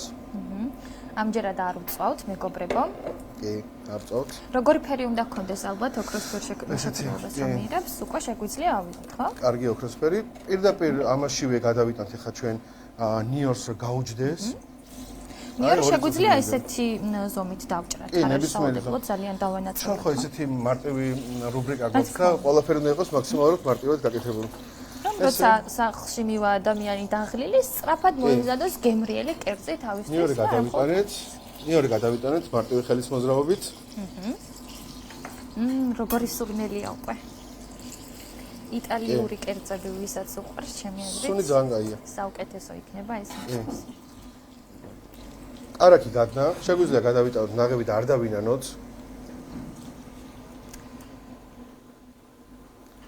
კაია. რამდენად ბიუჯეტურია ამის მომზადება? ჩვენ ხო ვასწავლით ადამიანებს, რომ არ არის აუცილებელი გამოიყენოს პარმეზანი, ჩვეულებრივად მომზადება ეს სულგუნითაც, თუ არ გვაქვს პარმეზანის საშუალება, ასე ვთქვათ. ნაღები მოგვეპოვება, კარაკი მოგვეპოვება, ნიორი მოხრახუში და პასტა. ხელნაკეთი პასტა სასურველია, მაგრამ თუ არ გვექნება, ხელნაკეთი პასტის დამზადება შესაძლებელია კვერცხით, ფქვილით, მარილით და წყალით, თუ ყველაზე დამაკლდა რაიმე. არა, ყველაზე მარტივი დიდი ძალის ძალიან ყველას მარტივი ინგრედიენტებით. კი. ამიტომ სახლში ყველას შეუძლია დაამზადოს ფეტუჩინი. მაქვე გადავიტანთ პარმეზანს, როგორც კარბონარას უხდება პარმეზანი მომზადების პერიოდში და შემდგომ ისე უხდება ფეტუჩინსაც. არ ვინანებთ. ყველი არასდროს არ არის ზედმეტი გიორგი. არ გეფიცები, აი ძალიან ბედნიერი ვარ ახლა ასეთ დროს, ანუ მეც იმიტომ რომ გიჟდები ყველგან. აი შეგვიძლია ვაჩვენოთ თუ არის შესაძლებლობა მოყურებელს რომ ვაჩვენოთ ახლა კადრი. როგორი კონსისტენცია აქვს ჩვენს соуს. აი ესეთი ამბავი უნდა მივიღოთ. არც თხელი, არც სქელი, ეს არის მთავარი ამბავი. ცოტა ნახეთ, ვივიტანეთ. აი, არც ძალიან თხელი, არც ძალიან სქელი და როგორი გემრიელი არომატია და რა კარგი სურნელია გიორგი. ეს არის ერთ-ერთი, ეს არის უმთავრესი უბრალოდ ამ კი, აი ხო, არც ძალიან თხელი, არც ძალიან სქელი და გადავიტანოთ ჩვენი უკვე მომზადებული პასტა. ძალიან კარგად მოუფიქრებია ალფრედო დი ლელიოს ამ соуსის და ზოგადად ამ კერძის შექმნა. სკოთაშორის კი. მე რა ვთქვა რომ ძალიან მოყვარული ვარ ალფრედოს და არჩევანი როცა მაქვს ხოლმე კარბონარას ვირჩევ. ბეკონის მადლი. რაც უფრო არაჯანსაღია კერძი, ჩემთვის უკეთესია. ეს შედარებით ჯანსაღი გამოდის სინამდვილეში, რომ დავფიქრდეთ. ვეგეტარიანელებისთვის ძალიან კაი ამბავია. თუ შეიძლება ტაფა ვაჩვენოთ კამერისკენ, მაყურებელმა რომ უკეთ აღიქვას. აუცილებელია რომ მაკარონი ერთმანეთს არ შეაწებოს და ჩვენი соуსი არის ამის გარანტი. თუ მაინც გაგვისქელდა ან რაღაც მსგავსი დაგვემართა, მაკარონის პასტის ნახარში წყალი არის ზედგამოჭრილი ყველაფრისთვის, ანუ ვამატებთ და ვიღებთ სწორ კონსისტენციას. მაშველია ესე იქ. კი, ღვთიური სითხე, ჩემი მეგობარი ელენე ეძახის ესე ღვთიური სითხეა. სწორი შეფასება ნამდვილად. გადავიტანოთ ჩვენი ოხრახუში. მე ჩემო როგორი მადის აღმწრელი ახლა დარწმუნებული ვარ ჩვენს წამყვანებს ძალიან უნდათ ამის დაგემოვნება. ყოველი ეთერის ბოლოს, როცა კაი გამოდის, მე თვითონ საფეთიერი ვარ და ეხლა ეს მომენტია რომ ძალიან კარგად გამოიყურება. კი, ნამდვილად იდეალურია. სანამ გადმოვიტანთ, დავუმატებ მწიკ შავ წიწაკას და მარილს. ესე შინაურულად და შეშველი ხელებით. ვიცით რატო მუშაობთ ჩვენ შეშველი ხელებით. რომ კარგად აღიქვა ყველა ინგრედიენტი, ტემპერატურაც და ასე შემდეგ. კი, მიშლენის გაიდიც ამბობს, რომ თუ გინდა კერძი იგრძნო, უნდა შეეხო ხელიც. რა თქმა უნდა, დაბანილი ხელით, როგორც ამბობს. ეს ჩვენი ის არის, ხო, დაბანილი ხელები ჩვენი თავარი არის. ჩვენი პასტა, ფეტუჩინი მზად არის. დავიწყებთ გადატანას და გასერვირებას. ღმერთო ჩემო. დღეს მიირთმევ? აუცილებლად აღარ ვაპირებ ჯანსაღი კერძების მომზადება გთხოვამიერიდან, იმიტომ რომ იდეალურად გამოიყურება გიორგი და უკვე გული მიდის. მოდი ესე ვქნათ, როგორც შვებიან ხოლმე. ან პასტა არ უნდა იყოს გაპრანჭული, პასტა არ უნდა იყოს. ვიზუალი კი არის ერთ-ერთი უმთავრესი, მაგრამ მაინც ხომ მთავარი გემოებია. გემოები, სუნი. სუნი სასწაულია მეგობრებო. ნეტა ეხლა გრძნობდნენ ჩვენი მაყურებლებიც ამ სურნელს ისეთი საოცრება აქვს. ვფიქრობ, რომ თუ ნებას მომცემთ, აი ამას ცოტათი მოუწმინდო. კერძი შედგა, კერძი ჩვენი კერძი მზად არის, მოვჩვენოთ ჩვენს მაყურებელს. ძალიან სწრაფად მომზადეთ მეგობრებო და ძალიან ბიუჯეტურია ამ კერძის მომზადება. ასე რომ ვისაც გიყვართ პასტა ზოგადად, შეგიძლიათ ესეთი ლამაზი და გემრიელი კერძი მოიმზადოთ თქვენთვის. მოდი კიდევ ერთხელ ვაჩვენოთ მაყურებელს რომ რეცეპტი ვნახე და ძალიან თვითონ შენ დააგემოვნე. ნახე რა სახეა. ესეთია მარტივად არ ვიყენებთ კოვს, იმიტომ რომ არ ჭირდება პასტას კოვზი. უნდა ჭამა ცოტა უხრახულოთ. აი ესე გამოიყურება ჩვენი ისა. არ ეწება ერთმანეთს, რამსთავარია სურნელი, კარგი აქვს. არ მინდა კრახი განვიცადო ახლა ამის დაგემოვნებით, ამიტომ ეთერს მიღმა დავაგემოვნებ მეგობრებო ამ კერძს. ძალიან კაია. გიორგი ძალიან უნდა და სასწრაფოდ უნდა მოვრჩეთ ამ ჩარტას, თორემ უკვე აღარ შეგვიძლია მეგობრებო. არ წაიხოთ ამიტომ. წამყვანებო თქვენ როგორ გრძნობთ თავს ამის შემდეგ მითხარით მე ცუდად ვარ უკვე არ შემიძლია მე და სოფო ძალიან კარგად და პაატას ეთყობა ეკრანზე როგორც ფრუსტრირებული, გაბრაზებული, ნაწყენი. კიდე რა ემოციების პალიტრი რომ ახლა პაატას სახეს ვერ ვხედავ. მე მაინტერესებს რა კრიტერიუმებით არჩევს ჩვენი ხელმძღვანელი ამ რუბრიკის წამყვანებს. რა ვერ დავიმსახურეთ ერთ სეზონზე მაინც ჩვენი. ამ დამშეულმა ხა ეთყობა მშიერს არ გავარ ხო? შეხედე ახალი რუბრიკა მოუნდათ ნამდვილი გურმანი. სადაც ჩვენ ვიქნებით სამზარეულოში. მოვიფიქროთ ჩემთვის ახალი რუბრიკა. ლინდა ზიური სამზარეულო, იქ ქართული სამზარეულო გადაინაწილეთ. ლინდა გვიყვართ არ? მადლობა, მადლობა. მადლობა გიორგი ნონა. ძალიან დიდი მადლობა გიორგი. რამდენი დაგემშვიდობებით თქვენ, ალბათ მორიგ გემრიელ კერძს მოგვიმზადებ. ხო. ხო, კერძი კარგი იყო, მაგრამ ეხა ძალიან საინტერესო გაწმილებულზე საკმაოდ რთულია ლაპარაკი კერძის მერე. მაგრამ ნუ მოგვიწევს გადაცემა დავასრულოთ, დასრულებამდე რა თქმა უნდა ბოლო თემაც უნდა განვიხილოთ. იყო ასეთი ჩადასტური ადამიანი, რომელსაც უკაცრავად გავცივდი, რომელმაც მუნჯი კინოს ეპოქაში, მოკლედ მთელი ის შექმნა რა. პრინციპი კალამბური გამომივა ეპოქაში, თვითონ შექმნა ეპოქა. და რა თქმა უნდა მარტო არ იყო იმ პერიოდში იყო სხვადასხვა მნიშვნელოვანი ადამიანები, როგორც თქო ბასტერ კიტონი, რომელიც ჩვენთან მაგალითად მაყურებელს ნაკლებად იცის, მაგრამ მეგობრობდა კიდეც და კოლეგაც იყო, უბრალოდ თავის პრობლემების გამო, ნუ რაღაცნაირად ვერ დარჩა ეკრანზე ისე ძლიერად როგორც ჩარლი. და ჩარლი ჩაპლინი ყოველთვის არის ბავშვებსაც უყვართ, ხო, დიდებსაც უყვართ, ვისაც ნანახი აქვს ერთხელ ნანახი ჩარლი ჩაპლინის პერსონაჟი, ნუ არასდროს არ ამოგივარდება თავიდან და სქემატურად დახატული შავი ფანქრით უბრალოდ ცილინდრი და ულვაში ჰაერში უკვე პირდაპირ გახსენებს რომ ჩარლის როგორ გიждდებით ხო ხდები პა გასაგებია რა თქმა უნდა და საუბარი იმაზეა რომ ამ ასე ვთქვათ სამხრივად დანახულ მხიარული პერსონაჟის უკან საკმაოდ დიდი ასე ვთქვათ ტრაგიკული ადამიანი დგას და ტრაგიკული არა მარტო როგორც თავშოთ თავისი ცხოვრებით რომელიც ასე ვთქვათ ბედნიერების მომენტებიც ჰქონდა ასევე თვითონ რა როლებსაც თამაშობდა მე ყოველ ასაკში ხო სხვადასხვანაირად უყურებ რაღაც ფილმებს წიგნებსაც კითხულობ და ნენულა ხვდები რა სიღრმეებამდე შეიძლება ჩახვიდე თუნდაც სიტყვების გარეშე როდესაც ხვდები რომ სალსახად ასე ვთქვათ ზედაპირულად მხიარული პერსონაჟები არაა და მაგალითად ნუ ბავშვობაში ხა ვისაც წაიკითხავთ დარწმუნებული ბერს დუმბაძე იქ იმ სიცილ ხარხარის უკან ბევრი ცრემლიც კი ბატონო და როდესაც კითხულ ხვდები რომ ნუ ადამიანის ცხოვრება მარტო სიცილისგან არ შედგება და ცრემლიც არაა ასე ვთქვათ დასაძრახი ეს არის შენი ემოციური ასე ვთქვათ დიდი სკალა სადაც მოძრაობ სხვადასხვა ემოციები და დღე უიღბლო იქნება თუ არ გაიცინებ ჩარლი ჩაპლინის ხო და მაგასაა ანუ სიცილის გარდა არსებობს სხვა ემოციები რომელიც ასევე ძალიან მნიშვნელოვანია და ზუსტად ამ კონტრასტებით ხვდები რომ ხიარულება გიყვარს ასე ვთქვათ თორე ის დარდიც ხომ მნიშვნელოვანია ანუ სიყვარული დარდის გარეშე არაა სიყვარული ცრემლების გარეშეც არაა ხოლმე კი ბატონო ბრაზის გარეშეც არაა ხოლმე იგივე სიყვარული კი ბატონო თან როგორც ფაქტები გვაჩვენებს ძალიან რთული ბავშვობა ქონია ჩარლეს და არც თუ ისე გამართლებია შემდეგ სიყვარულშიც ნო აი ეს საინტერესო ამბავია თუ დაასრულე შენი კი რა თქმა უნდა გადავიდეთ ჩარლის სიყვარულის ამბებზე ესე იგი სხვათა შორის ასე ამბობენ რომ ჩარლისთვის ერთ ბოშაქალს უწინასწარმეტყველებია რომ შენ იქნებიო ძალიან დიდარი და ძალიან ცნობილი მსახიობიო სამჯერ დაქორწინდებიო სამი შვილი გეყოლებაო და 82 წლის ასაკში გარდაიცვლებიო და სხვათა შორის ამ წინასწარმეტყველების ნაწილი ახდა, ну რაღაცა მცირე ცდომილებებით რა თქმა უნდა.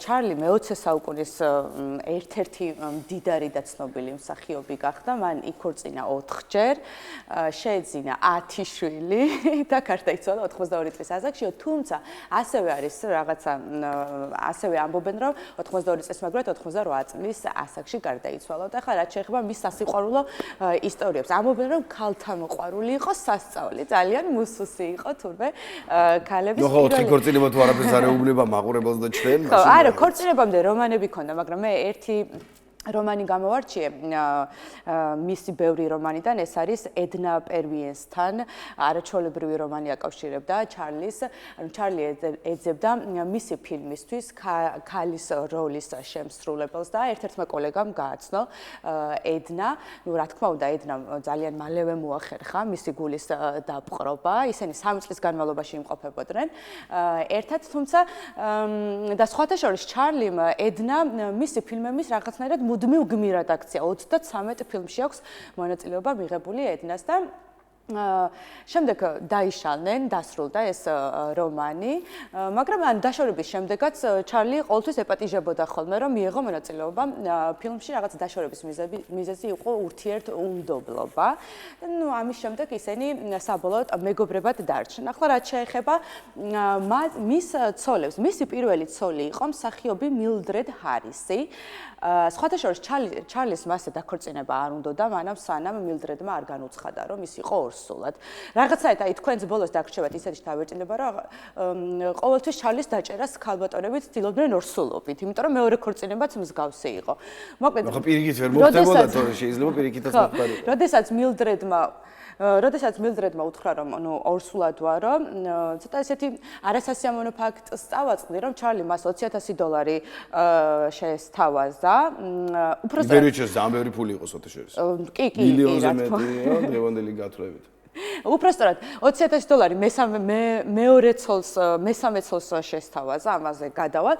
ნახეთ, ხო, ანუ როდესაც განუცხადა რომ ის ორსულად იყო, სხვა გზა აღარ დარჩა ჩარლის, ამიტომ მასზე დაქორწინა, თუმცა ამ ქორწინებას ძალიან ცუდი ტრაგედია მოყვა, მათი საერთოშვილი გარდაიცვალა, მხოლოდ 3 დღე იცოცხლა და ეს გახდა მათი ურთიერთობის დასასრულის დასაწყისი.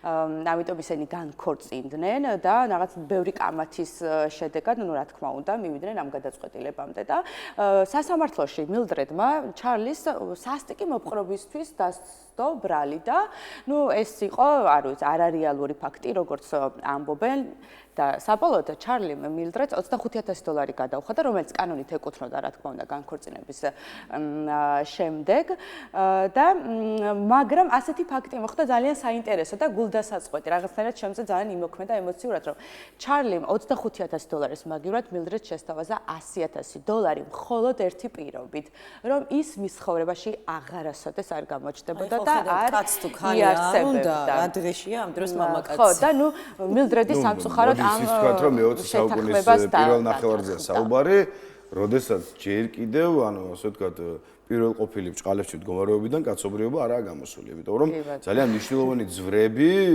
მაგ პერიოდში უკვე იყო, მაგრამ წარმოიდგინე 1920-იანების აი გარშემო, აი მაგ 10-20 წელი შიგნით ხდება ზოგადად სოფლიოში ნელ-ნელა ქალების უფლებების, ასე ვთქვათ, მიღება და ზოგადად არჩევნებში ხვის მონაწილეობის უფლების მიღება. ხვდები ახლა ნუ კიდე კარგად მოქცეულა. აკი არ ვამართლებ, მაგრამ კიდე კარგად მოქცეულა, იმიტომ რომ რეალურად დღევანდელი თაობებს შორის და იმ თაობებს შორის ძალიან დიდი სხვაობაა დამოკიდებულებაში უკვე ბავშვობიდან. კარგი. მოკლედ გადავიდეთ ახლა ჩარლის მეორე ცოლზე, ეს იყო ლიტა გრეი და სხვათა შორის მასთან აკავშირებდა ყველაზე რთული ურთიერთობა იმ სხვა დანარჩენ რომანებს შორის. ლიტა გრეიმ ჩარლის ასევე განუცხადა, რომ ორსულად იყო და ამითი ემუქრებოდა. ჩარლიმ კი შესთავაზა, რომ $20,000 გადაგიხდიოდა, ცოტა უხეშად რო თქვა. ძალიან ბევრი $20,000 გადაუხადა. მოაგვარებ, მაგრამ ლიტამ უარი განაცხადა. მან ხოვა და უბრალოდ აიძულა რომ ცოლად უნდა მოეყვანა, თორე ანუ სასამართლოთი ემუქრებოდა. ну სხვა გზა აღარ დარჩა ჩარლის და დაქორწინდა ლიტაზე, მათ 2 ვაჟი შეეძინათ. ну მაგრამ ბევრი უთანხმოების და კამათის შედეგად მათი ქორწინებაც დაინგრა. მაგრამ ლიტამ მოითხოვა ჩარლის სრული ქონების ნახევარი, ასევე აქციებზე უნდოდა, რომ აქციების ნაწილი ხო, მისი გამხდარიყო სტუდიები, ასევე ფილმებზე უნდოდა, რომ ანუ ქონოდა მფლობელობა და ნუ რაღაც არ ვიცი, ეს ქალი, როგორც ამბობენ, ყველაზე რთული ადამიანი აღმოჩნდა ჩარლის. არა, ეს მეორე ცოლი იყო. ხო, საბოლოოდ სიცოცხლის ბოლომდე მეოთხე. კი ბატონო, საბოლოოდ ჩარლიმ ლიტას $800,000 გადაუხადა და აქედან $200,000 ერგებოდა შვილებს, რომლებიც დედასთან დარჩნენ.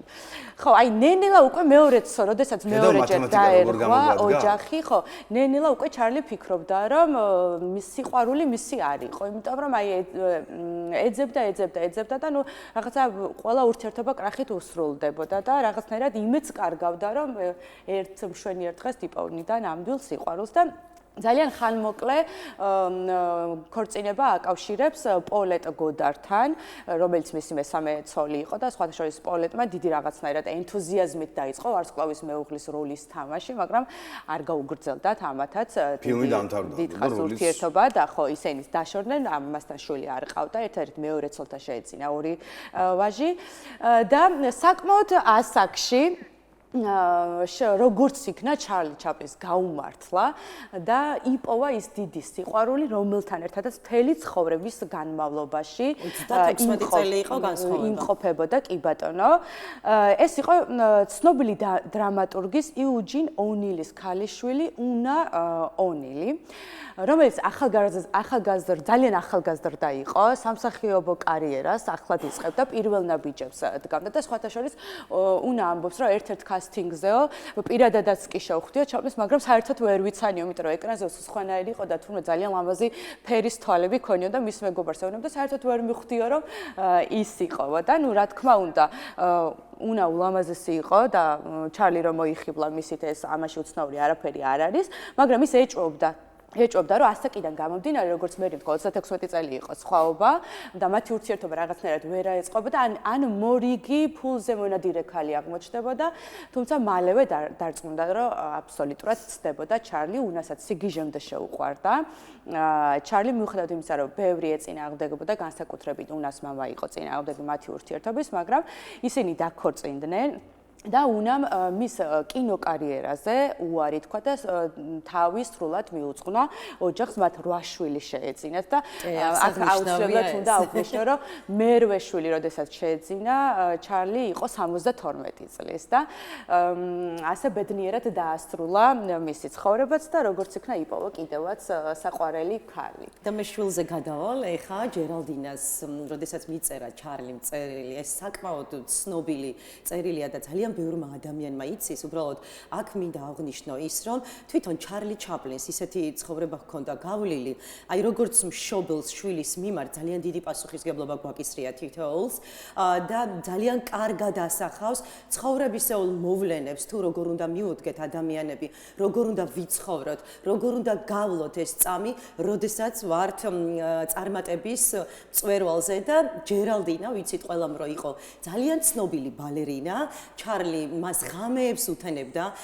ძალიან ბევრ ზღაპარს უკითხავდა და მას ასწავლიდა, რომ შვილო შეიძლება მიაღწიო ძალიან დიდ წარმატებას, მაგრამ არასოდეს დაგავიწყდეს ადამიანობა, სიყვარული, ურთიერთდამოკიდებულება, რადგან ყველაფერი წარმავალია და არ შეიძლება ეს წერილი წავიკითხოთ და თვალზეცრემლი არ მოგვადგეს. მე რამდენჯერმე ვცადე, რომ ეს არ მომსვლოდა, მაგრამ შეუძლებელი იყო ჩემი განწყობა შეცვლილი იყო, იმიტომ რომ იმდენად ღრმა ფილოსოფიური და ცხოვრებისეულია მისი შვილის მიმართ დამოკიდებულება თან მამის ქალიშვილის მიმართ, რომ ეს არის იშვიათი და მისაბაძი და მე მინდა პატარა ამონარიდი გაუზიარო ჩვენს მაყურებელს ჩარლი ჩაპლინის წერილი ჯერალდინას მიმართ, როცა დადგება წამი და იგრძნობ, როგორ მაღლდები მაყურებელზე, მაშინვე გადის სცენიდან.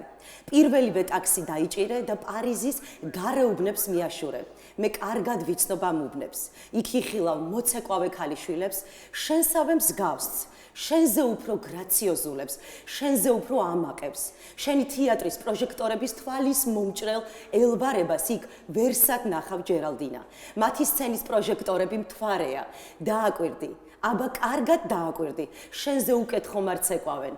გამოტყდი, ჩემო გოგონა, ცოტას როდი შეხვდები ისეც, ვინც შენზე უკეთ ცეკვავს, ვინც შენზე კარგად თამაშობს და ეს გახსოვდეს, ჩარლის ოჯახში არასოდეს ყოფილა ვინმე ისეთი ხეპრე, რომ მეეტლისათვის უკმეხი სიტყვა ეთქვას, ან სცენის სანაპიროზე მჯდარი მათხოვრისთვის დაეცინოს. აი ეს არის ყველაზე დიდი საგანძური, როდესაც წარმატებული ადამიანი აი ესე გადასცემს მემკვიდრეობით თავის შვილს და ეს არავის არ უნდა დაგვავიწყდეს.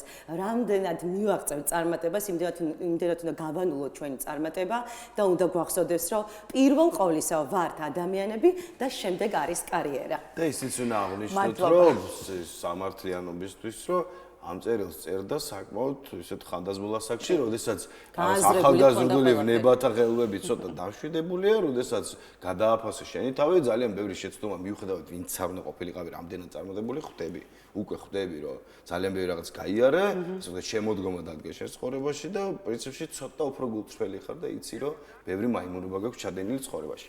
ყველას გისურვებთ, რომ ეს ყველაფერი დროულად მოხდეს ჩვენს ცხოვრებაში. კი ბატონო. და დაგემშვიდობებით ორ შაბათამდე. მოკლედ, კი ბატონო, მადლობა ყურადღებისთვის და იმისთვის, რომ მუდმივად ჩვენთან ერთად ხართ ორ შაბათიდან პარასკევის ჩათვლით საათნახევრის განმავლობაში. ჩვენ დღეს ამით დაგემშვიდობებით და ორ შაბათს ისევ უცვლელ დროს პირველ საათზე დიდი შესვენება ისევ დაგიბრუნდება. მშვიდობებით. შემადგენლობით.